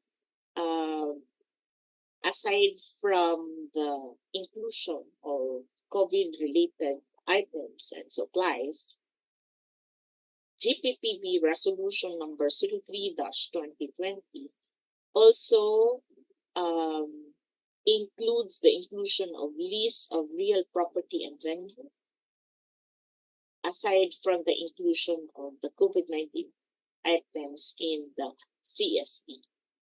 Aside from that, another provisions stated in GPPB Resolution 03-2020 is the informations that dispense with the required written confirmation by the HOOP in the use of the negotiated procurement emergency cases. And the written confirmation by the HOOP, as I have mentioned, is no longer necessary, but the amendment to the annual procurement plan that includes that particular items, COVID-related items, and other inclusion on the list of real property and venue. Any revisions and approval of any revision that will include this particular item to the annual procurement plan, the approval of the same is already a confirmations that the HOOP is approving the use of the negotiated procurement emergency cases, and there is no separate written confirmation by the HOOP necessary in order to proceed with the procurement process. Also, there could be a delegation of such authority to conduct negotiated procurement emergency, depending on the particular end user unit or procuring unit for that matter, which this can be delegated by the head of the procuring entity. Also, this resolution provides the provisions of immediate response and initial recovery steps that can be undertaken by the procuring entity. So this particular GPPB resolution already provided an extension to the coverage of the negotiated procurement emergency cases because it already includes the list of real property or venue, as I have mentioned. So the list of this real property or venue will be allowed, especially for the use as a quarantine center, evacuation center, medical relief, and aid distribution location, warehousing facility, or similar temporary disaster or emergency response facility. So if this is your intention for the lease of real property or venue, particularly for the disaster or emergency response facility, you can utilize the modality which is negotiated procurement emergency cases. And the under emergency cases is in terms of procedure is simplified into step 1, 2, 3, and 4.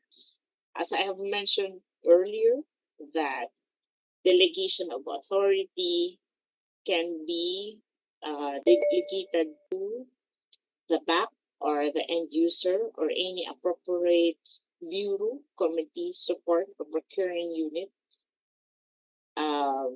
They can be delegated by the WHO, and they can request for the approval of the annual procurement plan to cover the concerned procurement project. And this can be accompanied by documents identifying the projects needed to address the emergency, which include technical specifications, scope of work, terms of reference, and validation of the existence of the availability of funds to cover the said project. And the APP will only be approved by the WHO upon confirmation of the existence and veracity of the grounds relied upon in resorting to negotiated procurement emergency cases and the existence of the funds for the said purpose. And by the approving of the annual procurement plan, the HOPE effectively confirmed the existence of the grounds for emergency procurement, thereby dispensing the previous requirement of a written confirmation from the head of the procuring entity prior to the approval of the contract. As for the step 2, the BAC or the end user or any appropriate bureau, committee, support, or procuring unit authorized by the HOPE shall then directly negotiate with a legally, technically, and financially capable supplier, contractor, or consultant. As for the third step, upon recommendation by the BAC or the end user or any other appropriate bureau, committee, support, or procuring unit duly authorized by the HOPE, the contract shall be immediately awarded to the legally, technically, and financially capable supplier, manufacturer, distributor, contractor, or consultant, which also may include a foreign bidder as determined to satisfy any of the legal, technical, and financial requirement of the procuring entity.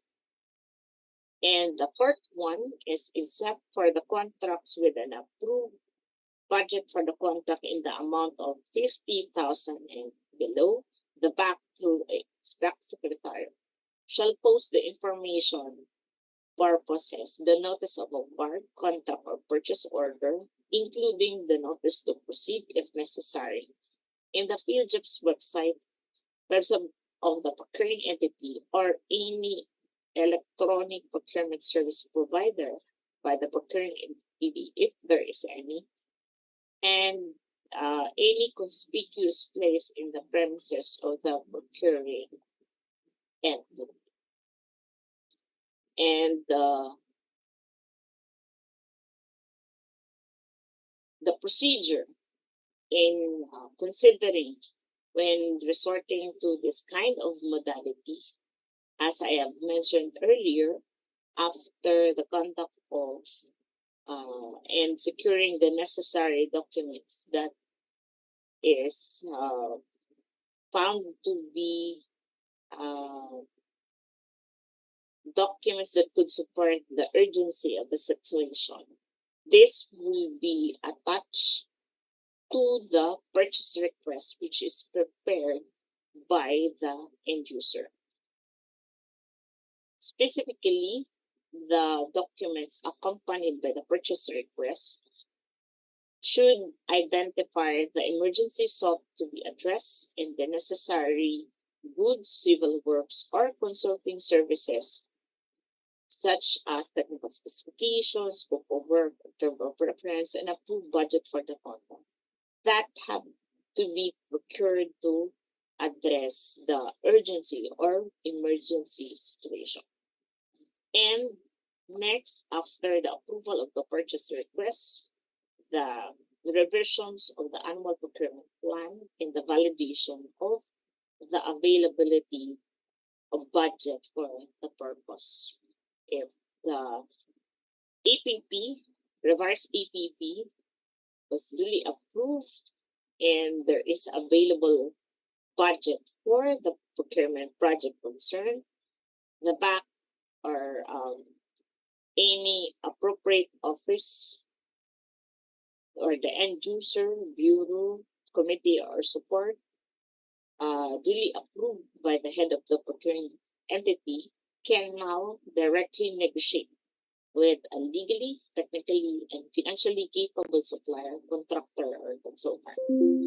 If the same will be found that the supplier, contractor, or consultant is legally, technically, and financially capable to undertake the project, then the back end user or any appropriate bureau, committee, or support or procuring unit authorized by TACO can recommend now the awarding of contract to the said supplier, contractor, or consultant.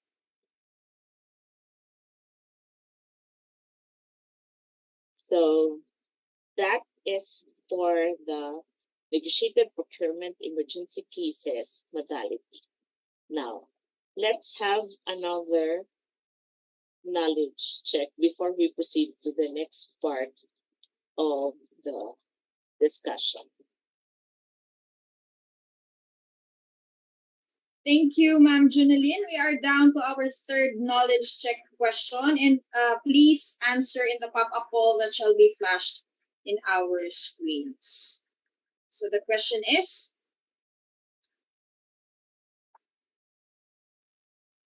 in negotiated procurement emergency cases, the BAC may directly negotiate with the supplier, contractor, or consultant with technical, legal, and financial capability to deliver the goods, execute the works, and perform the services to address the emergency requirement.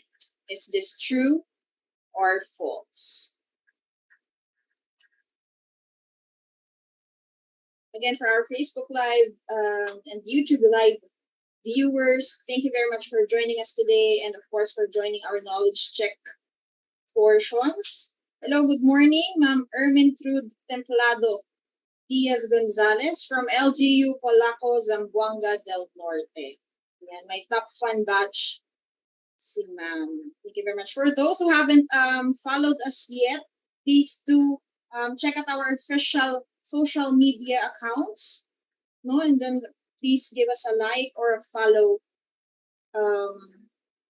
of course, in our official Facebook, YouTube, and Twitter accounts para magkaroon din po kayo ng top fan badge like Ma'am Ermintrude Diaz Gonzalez. Ayan. Also, for questions, please send them out through our Zoom chat box or comment section po, no? Ayan. I'm seeing answers in our comment section. Also, I'm seeing 72% participation in our Zoom poll box. Yeah. Also, for our Zoom participants po who were not able to catch the link to our presentation material, we will be posting it again in our chat box for your reference. Yeah. Thank you very much for joining, for answering. Ma'am Girly, Ma'am Alma. Please let us know your LGU names in the comments section. And I'll be closing up on the Zoom call in 5, 4, 3, 2, and 1. Let's have the results, please. So, ma'am, we have 88% who answered true, while 12% who answered false. Okay, thank you, Monique. For those who answered 88% and for those who answered on the chat box letter A, you are indeed correct in answering that. In negotiated procurement emergency case, the BAC may directly negotiate with a supplier, contractor, or consultant with technical, legal, and financial capability to deliver the goods, execute the works, and perform services to address the emergency requirements. So the key word there is emergency. So the correct answer is true. Thank you very much, Ma'am Janine. Again, the correct answer is A, true. All right, so at this point, let us now proceed, I guess, to the final part of our lecture discussion. Back to you, ma'am.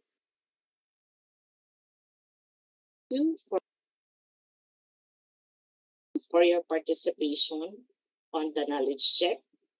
Now, we can now proceed to the next part of the discussion, negotiated procurement emergency cases for the procurement of the COVID-19 vaccine pursuant to Republic Act 11525 or the COVID-19 Vaccination Program Act of 2021. Pursuant to GPPB Resolution 06-2021, it provides guidelines on how to procure the COVID-19 pandemic, COVID-19 vaccine to address the COVID-19 pandemic using the negotiated procurement emergency cases modality. The objective for this use of this modality is to expedite the procurement of COVID-19 vaccine and its ancillary services or other goods and services necessary for the storage, transport, deployment, and administration of COVID-19 vaccine under the Vaccination Program Act of 2021 through a negotiated procurement under emergency cases. So the applicability of this kind of modality is for the procurement of COVID-19 vaccine procured by the Department of Health under the National Task Force Against COVID-19 or NTF.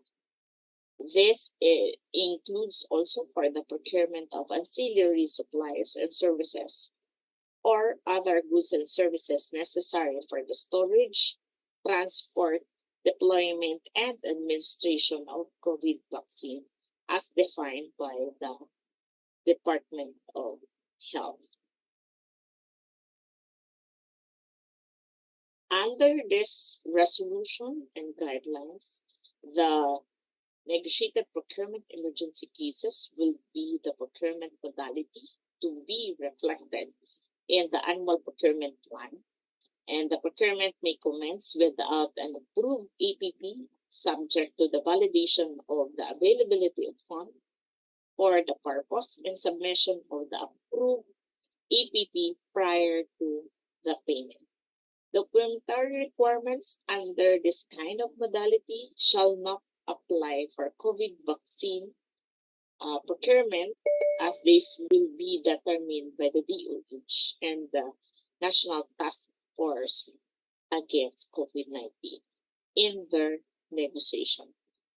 Unlike in any procurement modality, advance payment under this situation for the implementation of COVID-19 Vaccination Program Act of 2021 may be made up to full cost of the contract price if the same is required by the supplier, manufacturer, distributor, or service provider. And in terms of the transparency requirement, all procuring entity are reminded to comply with the additional posting requirement under RA 11525 or COVID-19 Vaccination Program Act of 2021, wherein they need to post within 30 days after the execution of contract to the GPPB online portal and conspicuous place with the information on the approved budget for the contract, name and details of procured vaccine, name of supplier, amount of advance payment, and the amount of the awarded contract. Now, that is all for the negotiated procurement emergency cases. Now, let's move to another modality, which is the negotiated procurement takeover contract. This modality is applicable for the procurement of goods, infrastructure project, and consulting services. For the procedural guidelines, if the post qualify and negotiate, the back shall post qualify and negotiate starting with the second lowest calculated bid or highest rated bid at the said bidder's original bid price, then on to the next if the negotiation fails.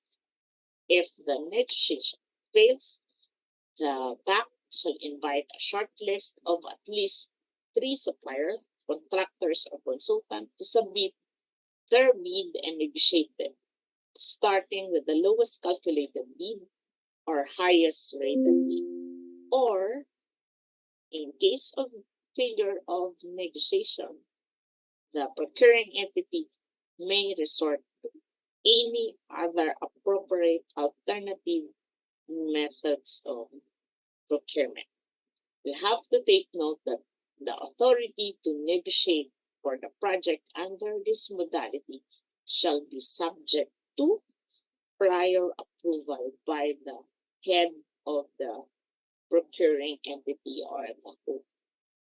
In terms of documentary requirements under this modality, the procuring entity may require the supplier, contractor, or consultant the following documents: mayor's permit for consulting services, professional license or curriculum vitae, field jobs registration number, pickup license for infrastructure project, including the NFCC for infra projects only. Now, let's move to another modality, which is negotiated procurement adjacent or contiguous. When there is a contract to which is adjacent or contiguous to an ongoing civil work or consulting services where a contractor consultant have a unique experience or expertise to deliver the required project. So this modality is only applicable for the procurement of infrastructure project and consulting services. And the conditions needs to be followed before resorting to this kind of modality is that first, the original contract is a result of a competitive bidding. Then, the subject contract has similar or related scope of work with the original contract. And with the work, the scope of work is within the contracting capacity of the contractor or consultant. And the documentary requirements, particularly for the infrastructure project, is the ARDA pickup license and NFCC. So that is all for the adjacent and contiguous. And additional conditions that needs to be considered in resorting to this kind of modality is are in determining the SLCC, NFCC, and pickup license, the sum of the value of the remaining works for the existing contract and the approved budget for the contract of contiguous or adjacent work shall be considered. and the same price or lower unit prices as that of the original contract, less mobilization cost. And the approved budget for the contract of contiguous or adjacent work involved should not exceed the contract amount of the ongoing project. And there will be no negative slippage or delay during the time of the negotiations on the contractor or consultant. And negotiation shall have commenced before the expiry of the original contract. And if there is a necessity to introduce new items which are related to the scope of work of the original contract, the procuring entity shall ensure that the unit prices of the new items are equal to or lower than the prevailing market price. So that is all about the negotiated procurement adjacent or contiguous. Now let's move to another modality, which is the negotiated procurement agency to agency. This modality is applicable for the procurement of goods, infrastructure project, and consulting services. And this kind of procurement is a procurement from another government agency known as the servicing agency that has the mandate to deliver goods or services or to undertake infrastructure project or consultancy services as required by the procuring entity. And the conditions that needs to be satisfied when resorting to this kind of modality is that the procuring entity shall justify that entering to agency with servicing agency or another government agency is more efficient and economical to the government. And the servicing agency has the absorptive capacity to undertake the project. And the servicing agency owns or has access to necessary tools and equipment required for the project. A good example for this kind of modality, the application of this modality, is when the Comelec engaged the National Printing Office for the printing of ballots, wherein the printing of ballots within the mandate of the National Printing Office, and the National Printing Office has the absorptive capacity to undertake this kind of project, and they have their own equipment and facilities that is necessary in such a way to print this ballot. And under this modality, all procurement to be undertaken by the servicing agency, including those required for the project, shall be governed by the provisions of RA, and all projects undertaken under the agency to agency shall be subject to pertinent budgeting, accounting, and auditing rules and regulations. And in the case that the procuring entity exceed the 25% threshold, it shall submit a cost-benefit analysis to the GPPB, justifying that entering into an agency-to-agency agreement with the servicing agency is more efficient and economical for the government. And under this kind of modality, subcontracting is not allowed. However, the servicing agency may implement the infrastructure project in-house by job order or through a Pacquiao contracting system. And for the procurement of infrastructure project, the servicing agency must have a track record of having completed or supervised a project by administration or by contract similar to and with a cost of at least 50% of the project at hand.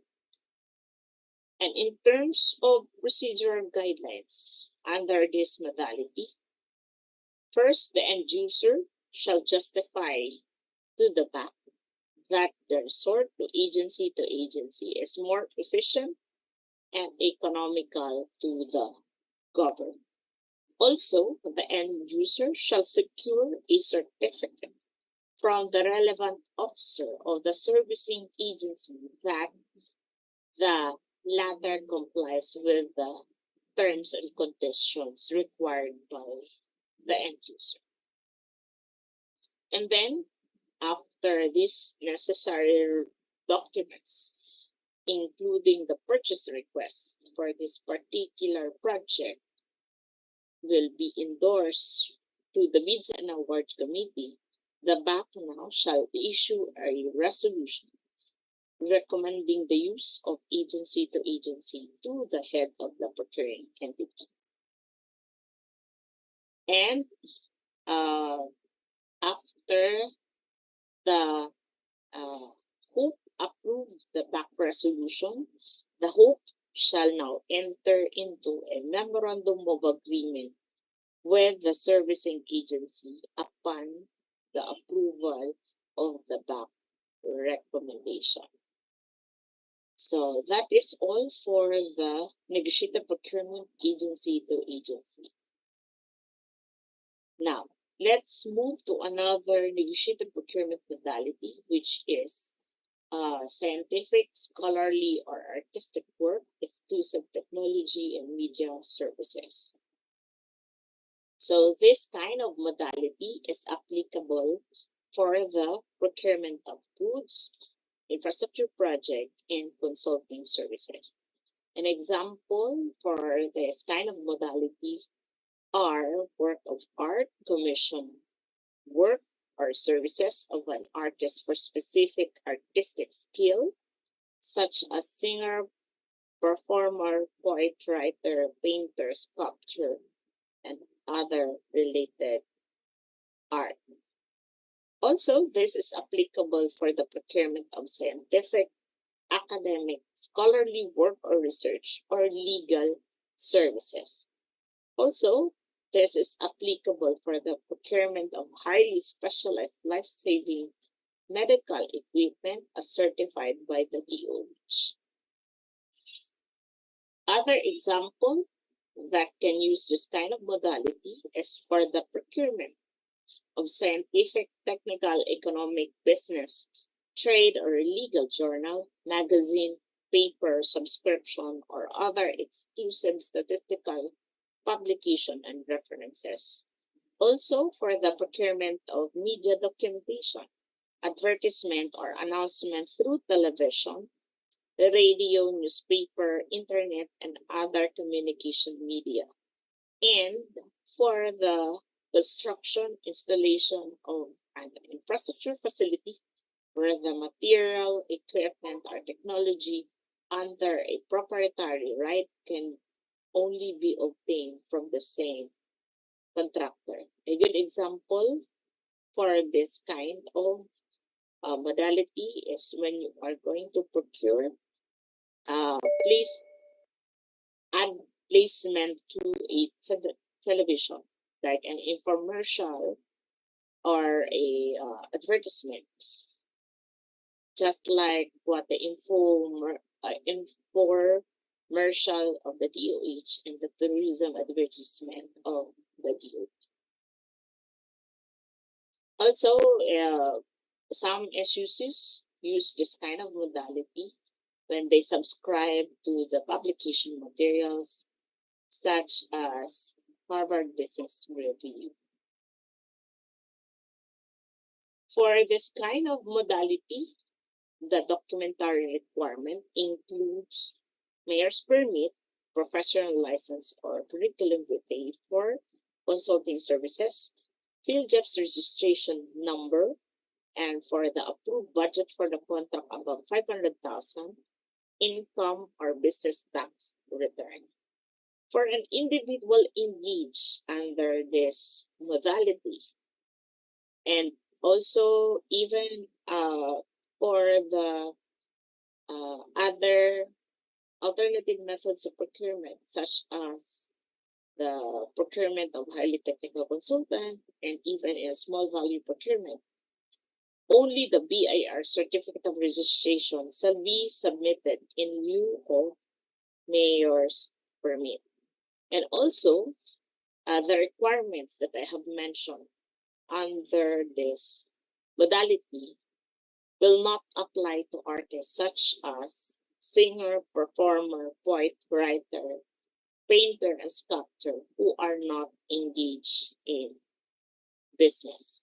And for methods of procuring requiring mayor's permit and field jobs registration number, a certificate of platinum membership may be admitted or may be submitted in lieu of the said documents, considering that prior to the issuance of certificate of platinum membership, you are required to submit mayor's permit and field jobs registration.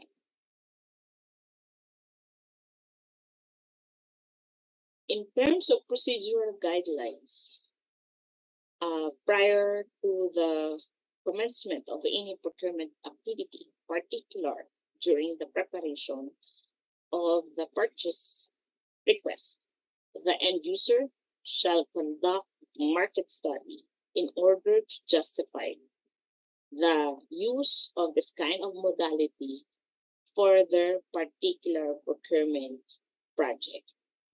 And after the approval of the purchase request with all the supporting documents as a justification resorting to this kind of modality, and the same was endorsed to Bids and Awards Committee, the bank can now directly negotiate with the known supplier contractors and consultant with known qualification.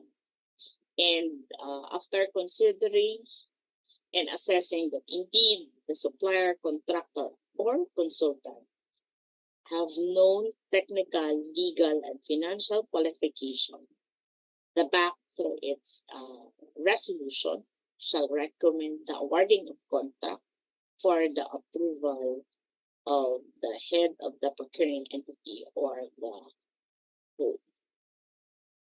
So that is all for the negotiated procurement, scientific, scholarly, or artistic work, exclusive technology, and media services. Now, let's move to another modality, which is negotiated procurement of highly technical consultant.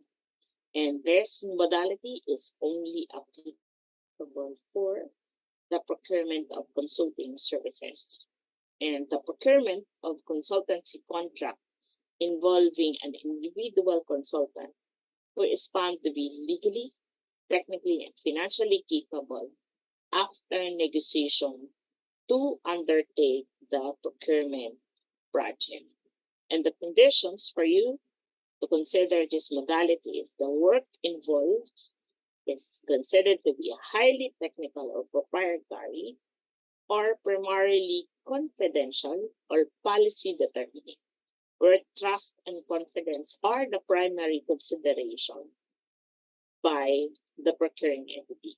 And the term is at the most 6 months basis, renewable at the option of the appointing head of the procuring entity, but in no case to exert the term of the law. And the documentary requirement under this modality are mayor's permit, professional license or curriculum vitae for consulting services, and field jobs registration. And in lieu of the submission of mayor's permit and field jobs registration, the contractor or the consultant, for that matter, can submit the field jobs registration platinum membership in lieu of the mayor's permit and field jobs registration number. The next modality under the negotiated procurement is the Defense Cooperation Agreement. This is applicable for the procurement of goods and consulting services. And this modality covers the procurement of major defense equipment and materials, defense-related consultancy services. The condition is that the Secretary of the National Defense deemed it necessary to protect the interests of the country and found that the expertise or capability required is not available locally here in the Philippines, and the procurement requirements are included in the AFP modernization program previously approved by the President. And by that, by satisfying the conditions, the DND now may directly negotiate with an entity of another country with which Philippines has entered into a defense cooperation agreement. And the next modality is the negotiated procurement defense inventory-based item. Pursuant to GPPB Resolution number 23-2018, the Secretary of the Department of National Defense shall now be the final approving authority to approve the procurement of defense inventory-based items or defense-related consultancy services, as the President already approved the AFP modernization program, and the conditions that need to be followed prior to the direct negotiation with the supplier or manufacturer of defense inventory-based items are the following. The Secretary of the Department of National Defense deemed it is necessary to protect the interests of the country, and the direct negotiation will address compatibility, interoperability, and sustainability. Also, the prospective bidders have fully and satisfactorily implemented a contract of the same item with the Department of National Defense or any of its attached agency. Also, the prospective bidder shall provide a performance security. So that is all for the negotiated procurement defense inventory-based item. Let's now move to another modality, which is negotiated procurement small value procurement. This modality is applicable for the procurement of goods, infrastructure project, and consulting services. Also, the items to be procured under this modality is not covered by any section or provisions, which is under Section 52, wherein shopping modality will cover that particular section. And the threshold under this modality is for the national government agency, GOCC, government financial institution, SUC, and autonomous regional government, the approved budget for the contract for the threshold under this modality is 1 million pesos.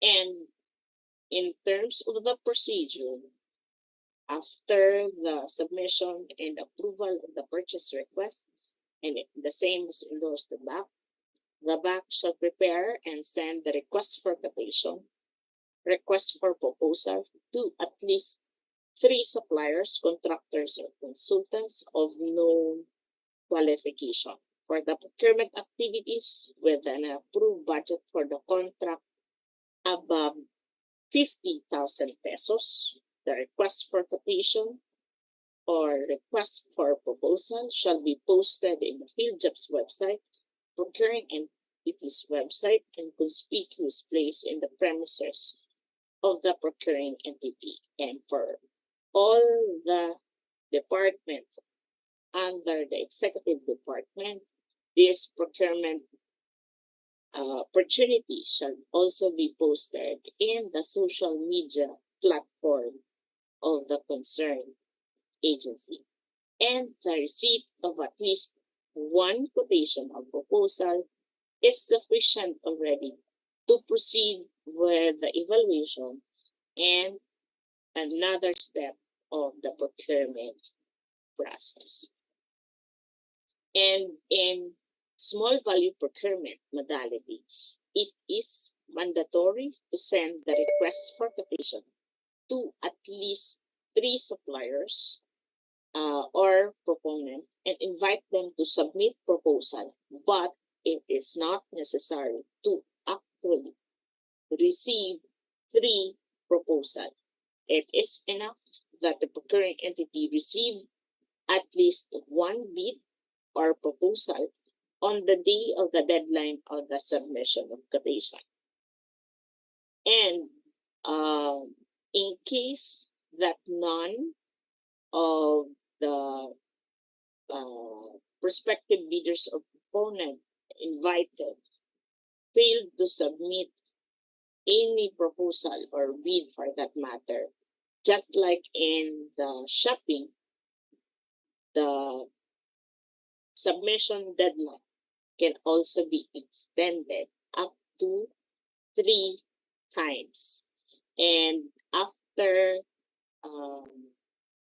the extension for the submission of the proposal or the bid, and there is no prospective bidder or proponent who submitted their offer, then the BAC will conduct a mandatory review to determine the possibility of the cause why there's no bidders or proponent that have submitted their proposal or their bid offer. And in the case that if a loan proposal was received and it complies with the technical, legal, and financial requirement of the procuring entity, then the BAC can now recommend the awarding of contract to the loan offerer. And the same will be subject for the approval of the head of the procuring entity.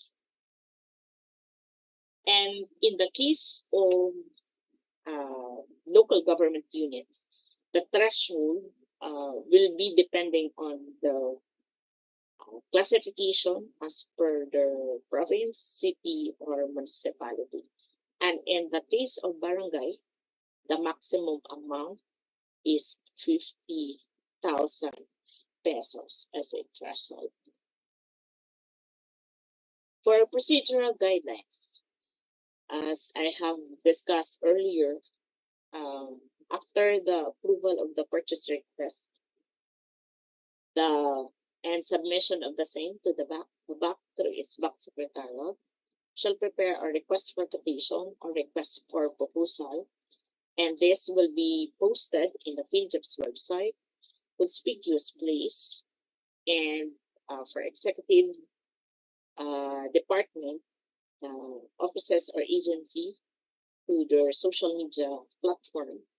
This will be posted for at least 3 calendar days. And in case that there will be no bid or proposal submitted from the invited suppliers, which is at least 3 suppliers, the deadline can be extended. And as I have mentioned also, that the request for quotation will be sent, or request for proposal will be sent to at least 3 suppliers, and this is a mandatory requirement to send this request for quotation or request for proposal to at least 3 suppliers. And the receipt of one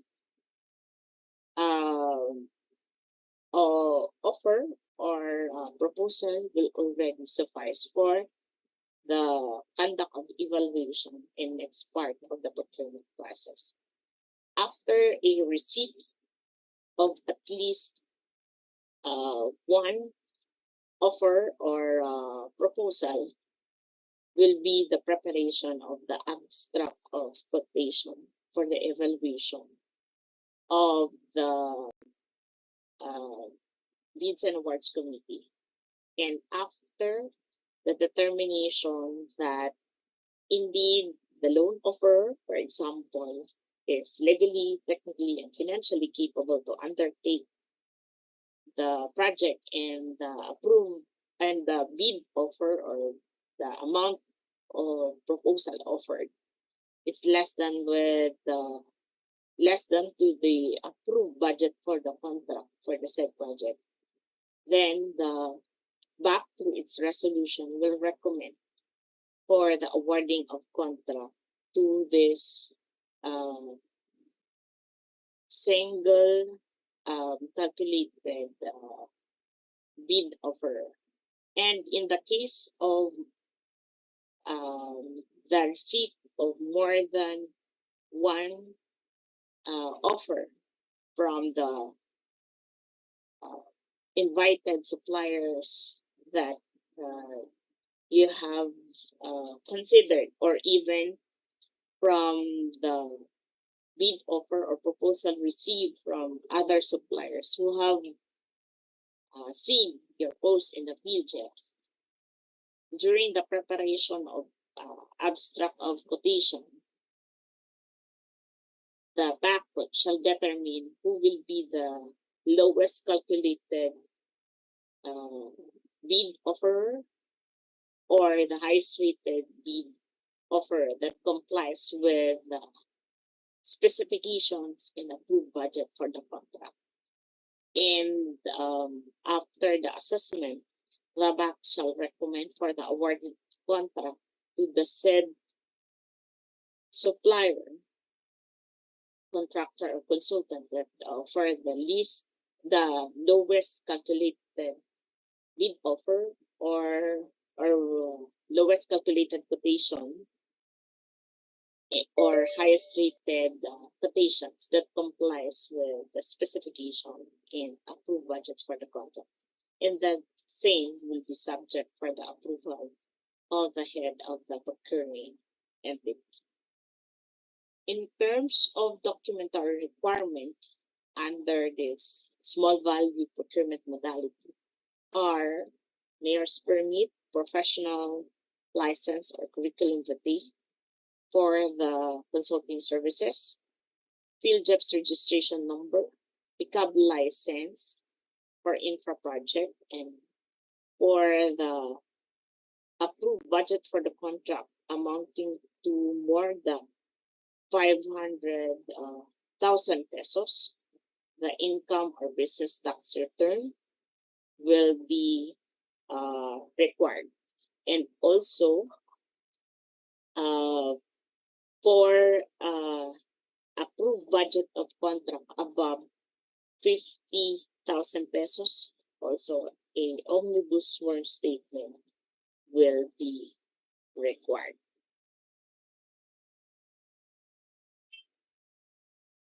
The next modality, which is a negotiated procurement, list of real property and venue.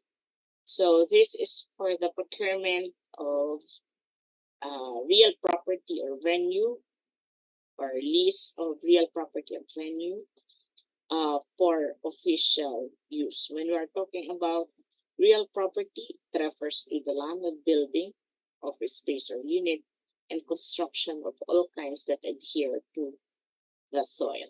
But when we're talking about venue, it refers to the training center, convention halls, hotels, and similar establishments catering to training, seminar, conferences, conventions, symposia, and similar gatherings requiring the official participation of government officials and employees.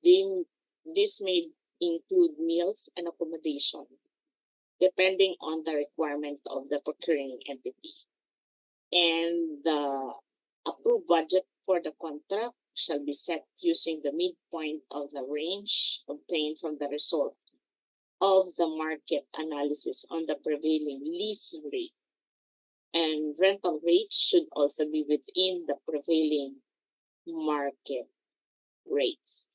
There is no threshold for the use of this modality so long as it covers the lease of privately owned real property or venue. And the request for quotation is not required to be posted in the PhilJEP's website. And in order for the procuring entity to proceed in utilizing this kind of modality, they need to follow first the conditions, which are first, the end user shall justify that resorting to lease of real property of venue is more efficient and economical. The cost-benefit analysis is needed in case of the renewal of lease.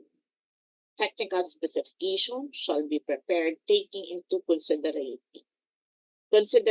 the rating factors under Appendix B of 2016 revised IRR. In terms of procedural guidelines, after the approval of the purchase request with the attached result of the cost-benefit analysis or the determination of technical specification using the rating factors under Appendix B. And the same was endorsed to the Bids and Awards Committee. The VAC shall now invite at least 3 prospective lessor or venue within the vicinity of the selected location to submit sealed price quotation for real property and open price quotation for the venue. And the receipt of at least 1 quotation is sufficient to proceed with the evaluation. And after the determination that the lessor or the venue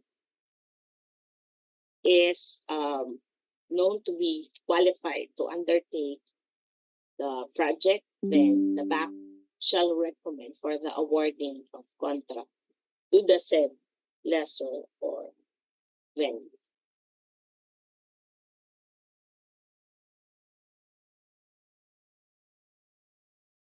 Now, in terms of a lease of real property and venue, publicly owned versus privately owned real property or venue, as a general rule, it is preferred that government agency lease publicly owned real property or venue from other government agency.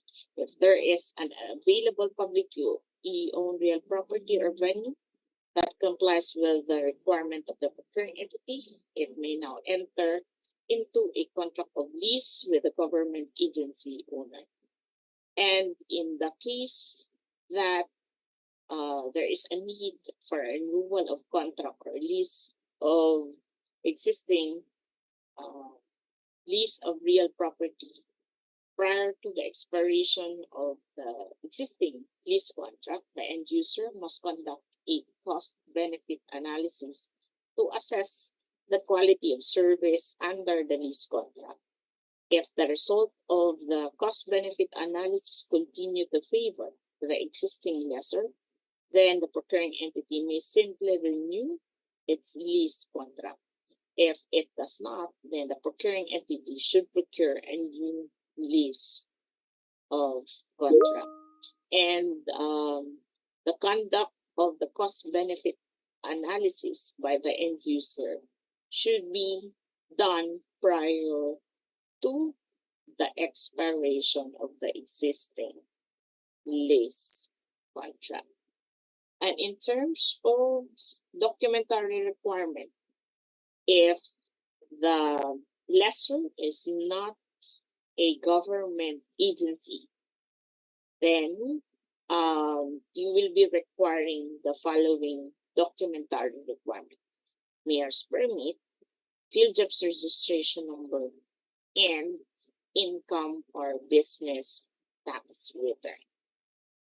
So that is all about negotiated procurement, lease of real property and venue. Now let's move to another modality, which is a negotiated procurement NGO participation. This modality is applicable for the procurement of goods, infrastructure project, and consulting services.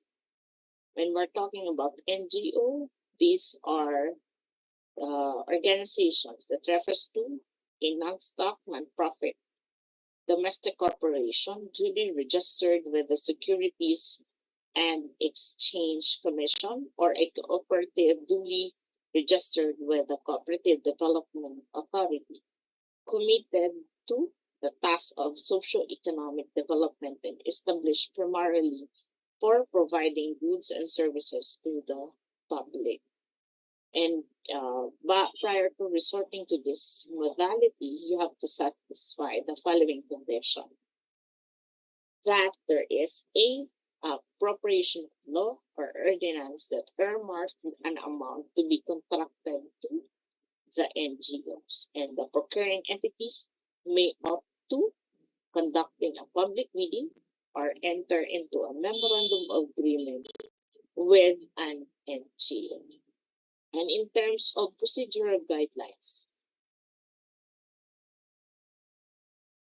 after the submissions of an approved purchase request with all the justifications and supporting documents to the Bids and Awards Committee, the BAC shall invite at least 3 prospective NGOs to submit a sealed price quotation with complete project proposal. Upon determination of the lowest calculated bid, and after the submission and evaluation of eligibility documents, the procuring entity shall enter into a memorandum of agreement with the eligible NGO. Now, let's move to another modality, which is the negotiated procurement community participation. This modality is applicable for the procurement of goods and infrastructure project. And involvement of people in a community in a project is aimed to address their own community needs, and the participation of local community in the delivery of goods, including non-consulting services and simple infrastructure project, and in the interest of project sustainability or to achieve a certain specific social objective. We'll know more deeper about this kind of modality, which is negotiated procurement community participation. There are specific references that you can check on and can be downloaded from the GPPB website. And these references include community participation in procurement manual, supplemental guidelines for community participation in procurement method for foreign assisted project, and supplemental guidelines for community managed procurement in locally funded project. A good example for the use of this kind of modality is the Kalahi CIDSS project. So we're in the community defined under that particular project is a group of individuals living in close proximity to each other and defined in the context of the municipality and or barangay. It also includes social groups who share a common agenda, cause, or interest. And the community groups may or may not be organized. In terms of procedure in resorting to this kind of modality, prior to the preparation of request for quotation is the preparation of the purchase request with all the justification and the information regarding the project that involves the community. And this preparation for the request for quotation, the procuring entity shall prepare The request for quotation to reflect the brief description of the project, specifications or scope of work, approved budget for the contract, and other necessary information. And then the BAC shall, through its secretary, shall post the request for quotation in the website of the procuring entity, if there is any, the premises of the procuring entity, and in at least 3 conspicuous places where the project will be implemented for a period of at least 3 calendar days. And if there is less than 3 quotation obtained, the BAC shall continue the procurement process. And the opening of sealed quotation shall use a non-discretionary pass or fail criteria. And in case that the BAC found that the loan offerer is qualified with known qualification, legally and financially capable to undertake the project, the BAC shall now recommend to the HOPE for the awarding of contract to the community that considered to be the community that can fully undertake the project. And the HOPE shall issue the notice of award within a period not exceeding 15 calendar days. And if none of the community-based service provider that submitted its quotation, the invitation may be extended to another barangay within the same municipality. Now, let's move to another modality, negotiated procurement, United Nations agency, international organization, or international financial institution. This modality is applicable for the procurement of goods, infrastructure project, and consulting services. And the following are the considered conditions in order for you to proceed in the procurement from the United Nations agency, international organization, or international financing institution.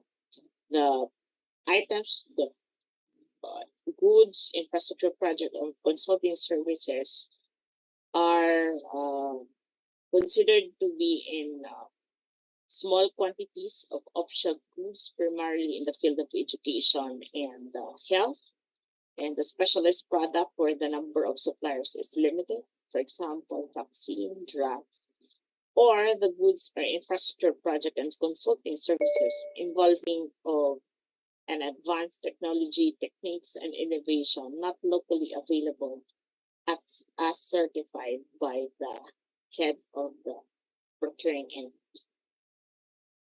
Also, for the procurement of direct retail purchase of petroleum, fuel, oil, and lubricant products and airline tickets. So there is a new provision that was covered for the direct retail of these particular products and tickets through a GPPB resolution number 24-2019. Section 53.4 of the 2016 revised IRR provides that direct retail purchase of this petroleum, fuel, oil, lubricant products, and airline tickets may be made by the end user from the identified direct supplier or service provider. The BAC and the HOPE shall delegate to a specific official, personnel committee, or office in the procuring entity the conduct of this direct retail purchase, and shall be done through a competitive bidding, except when the procuring entity determined that direct retail purchase is the best modality to procure non-bulk petroleum, fuel, oil, lubricant products, or airline tickets. So, pursuant to Resolution number 24-2019, the direct retail purchase of petroleum, fuel oil, and lubricant products, and airline tickets. The following are the conditions for the procurement of direct retail purchase of oil products. All requirement is necessary for the operation of the procuring entity, and the same shall be reflected in the annual procurement plan, including the provision for foreseeable emergency based on historical records. And direct purchase must be made from any available retailer, dealers, or gas stations at a retail pump price. And the all procurement must be intended for any official government vehicles and equipment for immediate consumption. And payment may be made through cash advance reimbursement and other allowable payment modality. Also, the same resolution provides conditions for the direct retail purchase of airline tickets. The conditions are direct purchase of airline tickets required for official travel within the fiscal year shall be reflected in the annual procurement plan, including provisions for foreseeable emergencies based on historical records. Direct purchase must be made from any commercial airline at a fairly reasonable rate and must be in accordance with existing rules and regulations governing official, local, and foreign travels of government personnel. So that is all for the new inclusions of modality under the negotiated procurement, which is the direct purchase, retail purchase of all products and airline ticket. And in terms of documentary requirements, the latest update pursuant to GPP Resolution number 09-2020, the submissions of alternative documentary requirements. So under this resolution, the procuring entity can now accept alternative documentary requirements such as unauthorized bid securing declaration, expired business or mayor's permit with official receipt or renewal application, unauthorized omnibus sworn statement, and performance securing declaration in lieu of a performance security. And also, under this resolution, the updated business or mayor's permit and notarized omnibus sworn statement shall be subject as a condition before payment. So this alternative documentary requirements is only applicable during a state of calamity or implementation of community quarantine or other similar restrictions. So aside from documentary requirements, performance securities and warranty securities are also required depending on the type of alternative methods of procurement you are going to consider. In the case of performance security, it is required for the limited source of bidding and two failed bidding. While in the recontracting and repeat order, performance security is not required. For highly specialized type of goods, warranty security is required for limited source of bidding, while it is also required for the consulting services under the two failed bidding modality. In case of direct contracting and repeat order, warranty security is required. And in the case of negotiated procurement emergency cases, procuring entity may require performance security and warranty security depending on the nature of procurement project. However, in the case of procurement of infrastructure project under the negotiated procurement emergency cases and small value procurement, performance security is required. Under the takeover contracts modality, performance security and warranty security is required. And in the case of adjacent or contiguous, performance security is required, but the warranty security is only required for infrastructure project. And pursuant to GPPB Resolution 09-2020, unauthorized performance securing declaration may be accepted in lieu of performance security subject to the following. Unauthorized performance securing declaration acceptance, and the end user may require the winning bidder to replace the submitted performance securing declaration with a performance security. Also, latest updates in terms of the performance security, a revised performance securing declaration was released pursuant to GPPB Resolution number 16-2020, and it is also similar to the previous performance securing declaration used in the framework agreement, which such declaration also includes, among others, that the winning bidder, that it will be automatically disqualified from the bidding of any procurement contract of any procuring entity for a period of 1 year for the first offense and 2 years for the second offense upon receipt of the blacklisting order in the event it violates any of the conditions stated in the contract. Now, let's move to another knowledge check.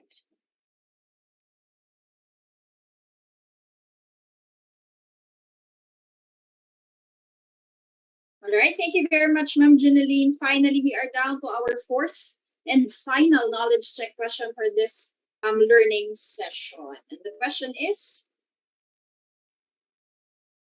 in small value procurement, the omnibus sworn statement shall be required only for procurement projects with ABC above 50,000. Is this true or false? I'm hoping po we got a 100% participation po, no, from our Zoom participants. Ayan.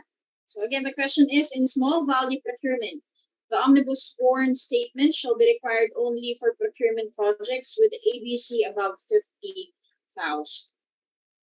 Is this true or false? Kindly answer through our Zoom polling box, the feature, and of course our Facebook and YouTube live viewers, kindly answer through our comment section. I'm seeing Alma Balmes. Hello, good morning po, ma'am. Thank you for joining us today from Tanawan, Leyte.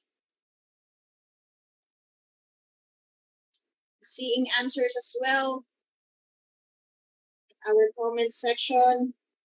Thank you very much po for staying with us until this time. And medyo hati, may true, may false. How about in our Zoom box? I'm seeing 69% of participation. Right. So also, we've been receiving messages from our Facebook Live for the presentation material.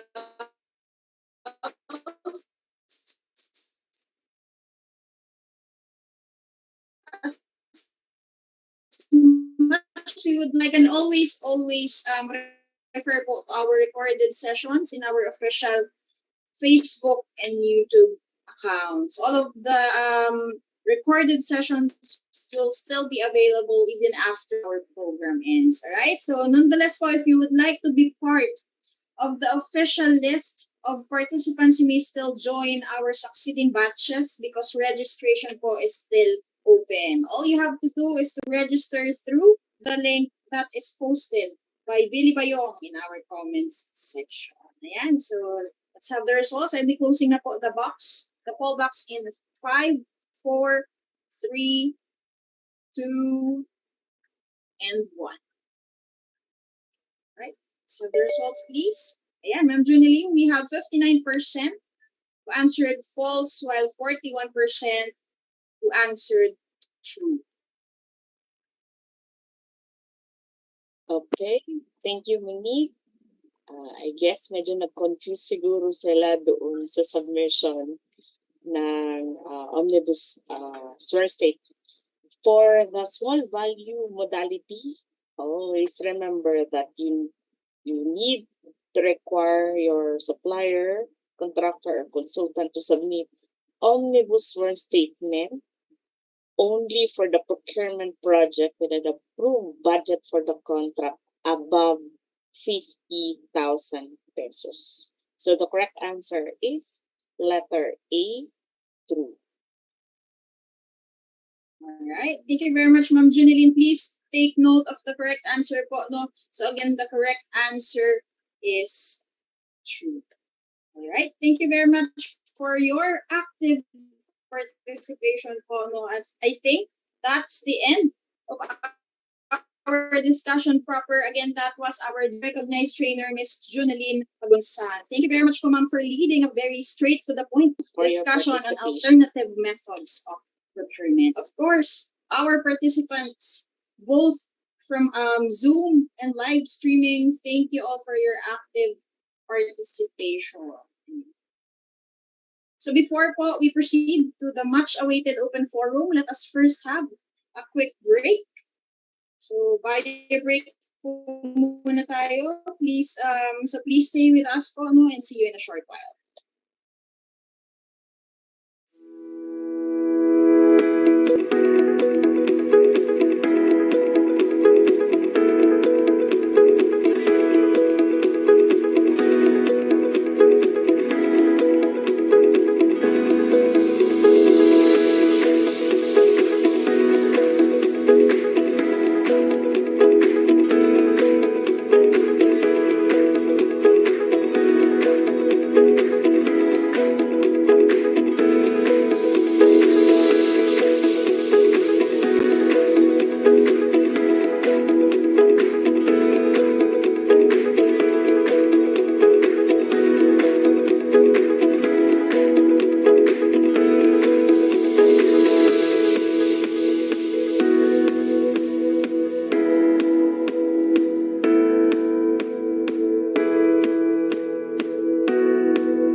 I hope everyone is back. Now, while we are on break, we played a short audio-visual presentation on how you may request for an online training on Republic Act number 9184 and its 2016 IRR.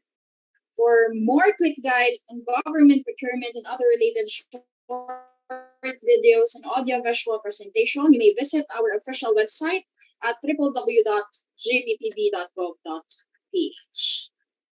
To proceed with the open forum, please be reminded that questions which are initially gathered from the Zoom chat box and from our Facebook and YouTube live streaming comment section are filtered, as our resource speaker shall only be answering questions related to our learning session. All right, so once again, let us have our resource speaker, Ms. Junelyn Pagunsa. Ma'am, I believe we have 8 questions. Let's start with our first question.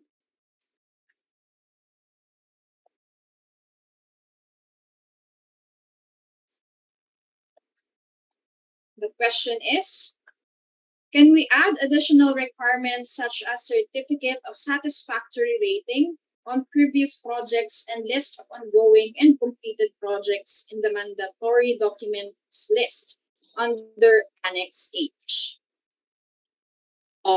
Regarding this question, you can add additional requirement if it is highly necessary for your procurement project. Particularly, this particular additional requirement can be added to the alternative methods of procurement for 2 failed biddings and limited source bidding, because it captures the similarity of the requirement and the process with that of the competitive bidding.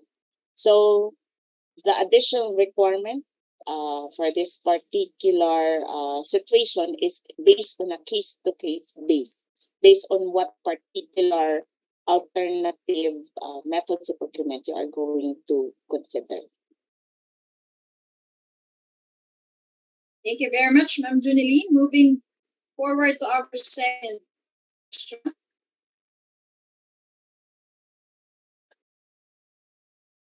Okay.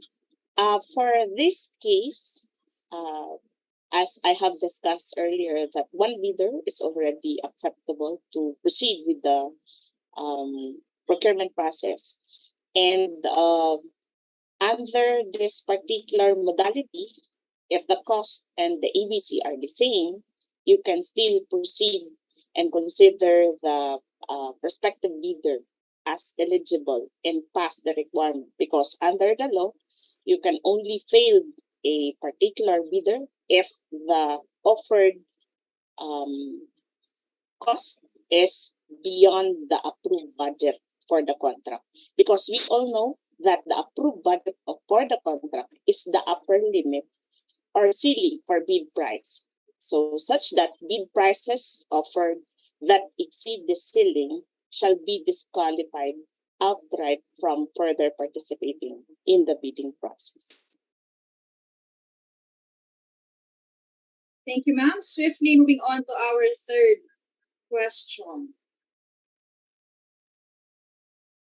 Yes, if small value procurement and shopping are delegated. If small value procurement and shopping are delegated to a certain office, who will sign the request for quotation, abstract, and acceptance of quotation? The person who will sign for request for quotation and abstract and acceptance of quotation is the delegated head of that particular certain office to where the small value procurement and shopping were delegated. So whoever the head of the procuring entity or the who authorized to this particular certain office, the head of that particular office will be the signatory for the request for quotation, abstract, and acceptance of quotation. Thank you very much, ma'am. On to our fourth question, and the question is, can we resort to SVP for common use supplies since we cannot procure from PSTBM due to border restrictions and less responsive stores and shopping? If shopping. So you're pertaining to section 52.1B. If the items that you wanted to procure cannot be procured from PSDBM. Yes, you can proceed with section 52.1B so long as you will be able to provide justification why you cannot purchase it from PSDBM. So if there is a border restriction, there should be a competent government agency that will provide information that the border restriction is indeed in existence. And also, if there are less than 3 responsive stores, if shopping, the best that you can do as an alternative mode in this kind of situation is you can do the small value procurement, because shopping under the section 52.1B is very strict in terms of the number of quotations that needs to be received, because at least 3 quotations or proposal should be received. In this kind of situation, if you resort to small value procurement, if this situation comes in, you need to have a justification why you need to resort to small value procurement instead of shopping modality under section 52.1B. Thank you very much, ma'am. Moving swiftly to our next question. This is our fifth one. Our back members entitled to honorarium for projects procured through alternative methods. In this kind of question, the back members are entitled for honoraria for projects that are successful under the competitive bidding. And in terms of alternative methods of procurement that has a similar procedure with that of competitive bidding, the limited source of bidding, they are also entitled. But this honoraria entitlement will be subject for the availability of funds by the procuring entity. So as a general rule, you cannot readily be entitled for honoraria if the procuring entity has no available funds to provide for this particular amount for the entitlement of honoraria. Thank you very much, ma'am. On to our next question. After 2 failed public bidding and negotiated procurement, 2 failed bidding shall be resorted to, do we need to require the end user to revise its PPMP specifically on the mode of procurement column? In this kind of situations, as I have mentioned before, for any failure of bidding, a mandatory review is required. And after the conduct of mandatory review, if there is a need to change the technical specification or the change or increase or decrease of the approved budget for the contract based on the careful study by the end user, the Bids and Awards Committee, and the Technical Working Group, then there is a need to revise a PPMP. If there is a need to supplement an additional fund for that matter, then a supplemental PPMP will be prepared by the end user. And the same will be subject for the consolidation and coming up with a supplemental annual procurement plan in order to justify the additional fund in that particular case.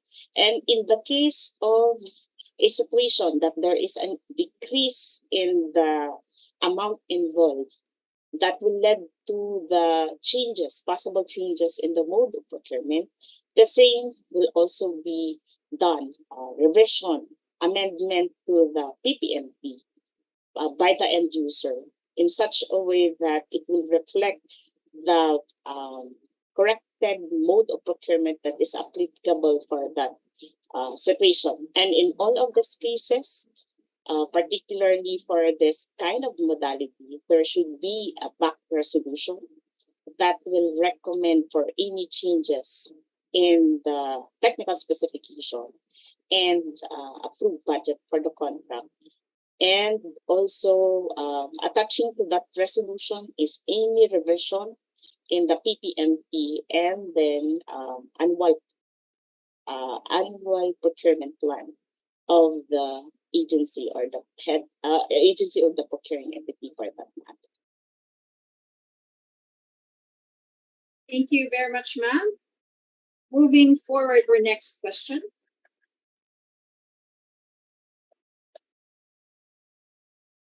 What is the proper treatment for the payment of reimbursements? Does it fall in any alternative modality of procurement? And is a back resolution needed to effect its payment?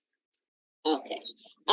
For this kind of situation, we have to note that reimbursement is only covered by the rules and regulations on auditing and COA requirement. So in case of reimbursement, it simply shows that the item was already procured by the end user and subjected for reimbursement before the accounting office. By that, it does not pass through any process conducted by the Bids and Awards Commission. So for that, there is no back resolution to be issued in that particular requirement. And to justify and support your reimbursement for this particular procurement, there is a listed requirement by the Commission on Audit stated in the COA circular on what are the requirements, documentary requirements that you need to attach for your request for reimbursement. And none of that requirement includes the back resolution. So there is no alternative modality that is applicable or fall within this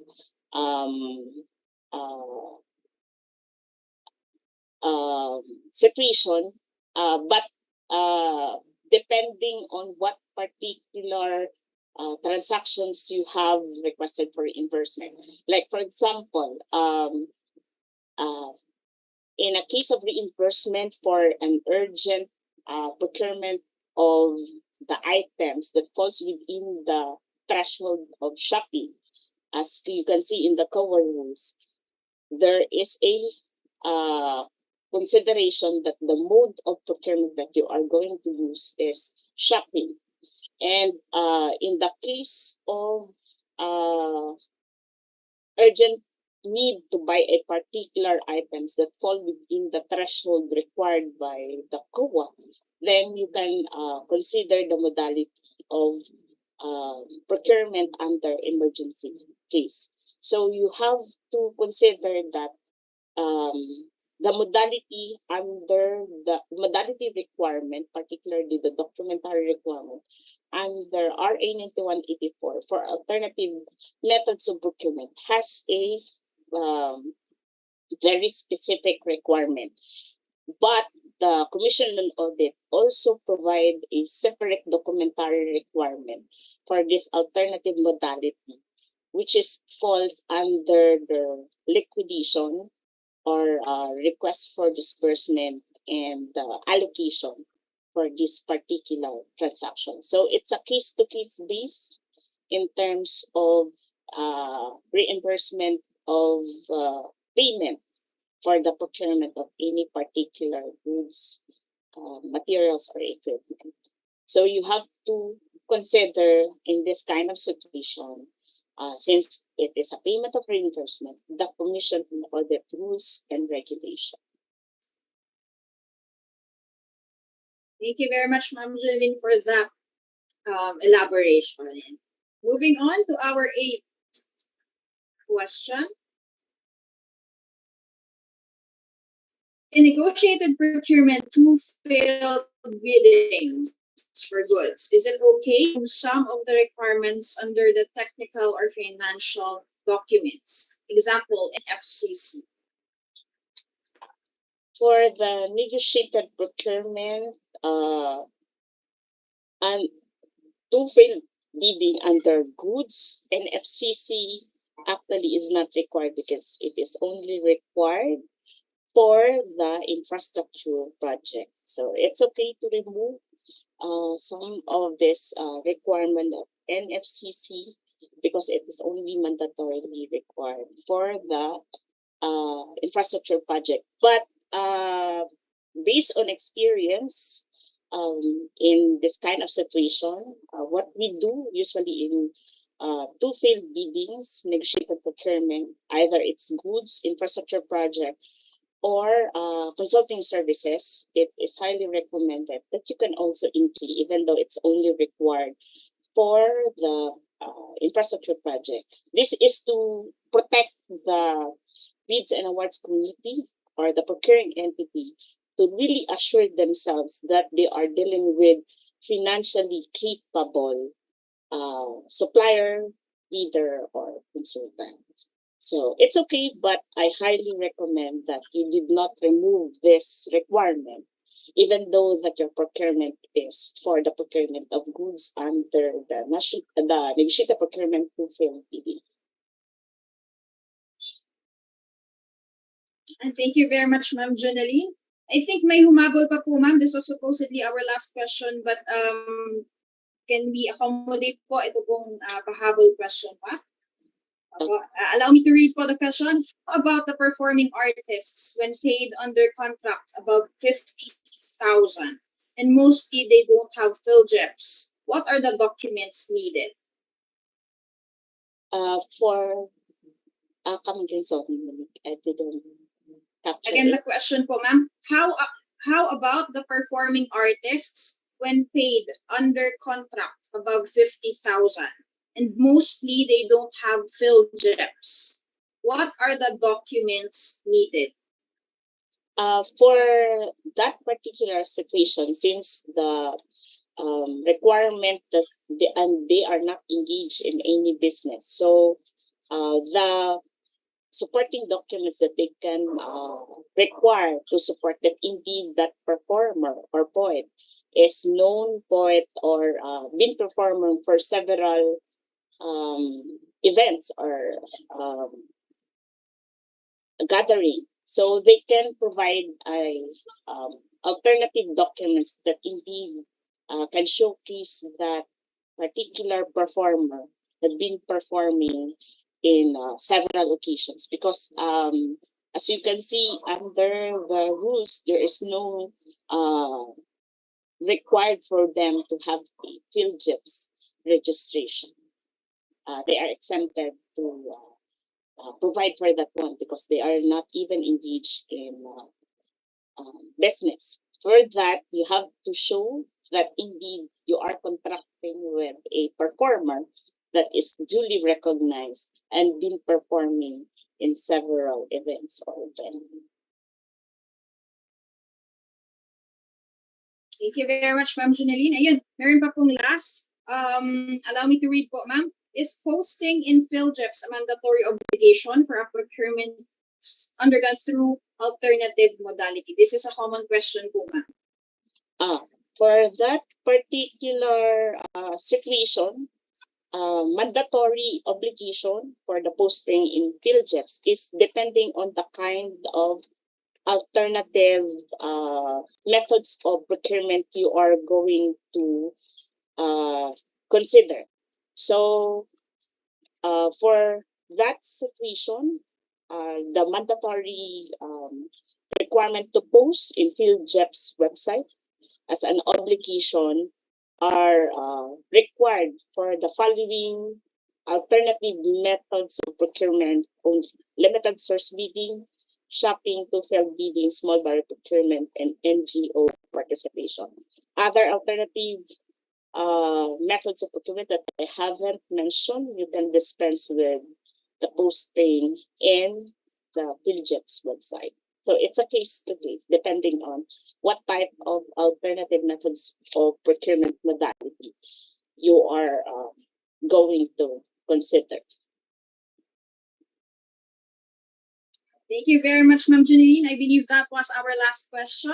Again, thank you very much po, ma'am, for answering all of the questions raised by our participants from both Zoom and live streaming. If you have more questions, you may still ask them out by visiting slido.com. All you have to do is to just type the event code #government procurement PH, to which the GPPBTSO will answer through an issuance or through FAQs. At this point, we would like to thank again our resource speaker, Ms. Junelyn Pagunsan, for all the time accepting our invitation and for providing us a profound lecture discussion on alternative methods of procurement. So before we proceed to the final reminders, may we request everyone to open their cameras to commemorate this learning session with our resource speaker. So just this info, we shall be having 3 shots.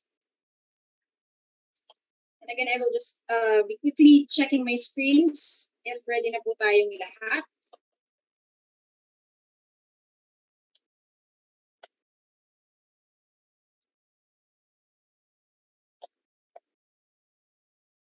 Open na po ba ang cameras natin? On my screen, parang wala pa pong naka-open. Again, may I request all of our participants to please. Ayan. Thank you very much po. May habol po yung iba.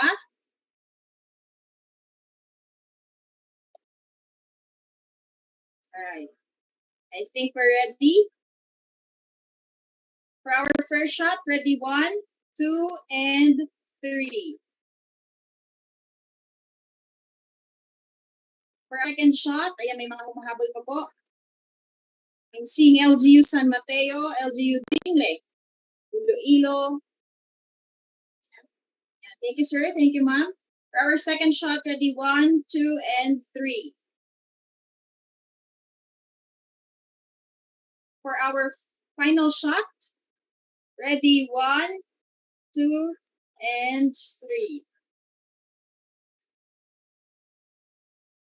Thank you very much po, Ma'am Junelyn, and to all of our participants. Ayan, mabul pa sir. And now, before we proceed to the final reminders, allow me to provide a recap or bird's eye view of our today's learning session. So today we had an entire session on alternative methods of procurement, where we had an extensive discussion on the various alternative methods which may be utilized in government undertakings and its appropriate use based on conditions, procedures, and documentary requirements, led of course by our GPPB recognized trainer, Ms. Junelyn Pagunsan. For tomorrow's session po, the 5th and final day of our program, please be reminded that the program shall start at 8 a.m. and we would like to request everyone po again to log in at least 15 minutes before the program. So at this point po, before I proceed with the final reminders for our Zoom participants, we would like to thank our live viewers for joining us today. We will be ending na po our Facebook and YouTube live streaming at this point. So we hope, thank you all very much, and we hope to see you all tomorrow. All right, so to proceed with the final important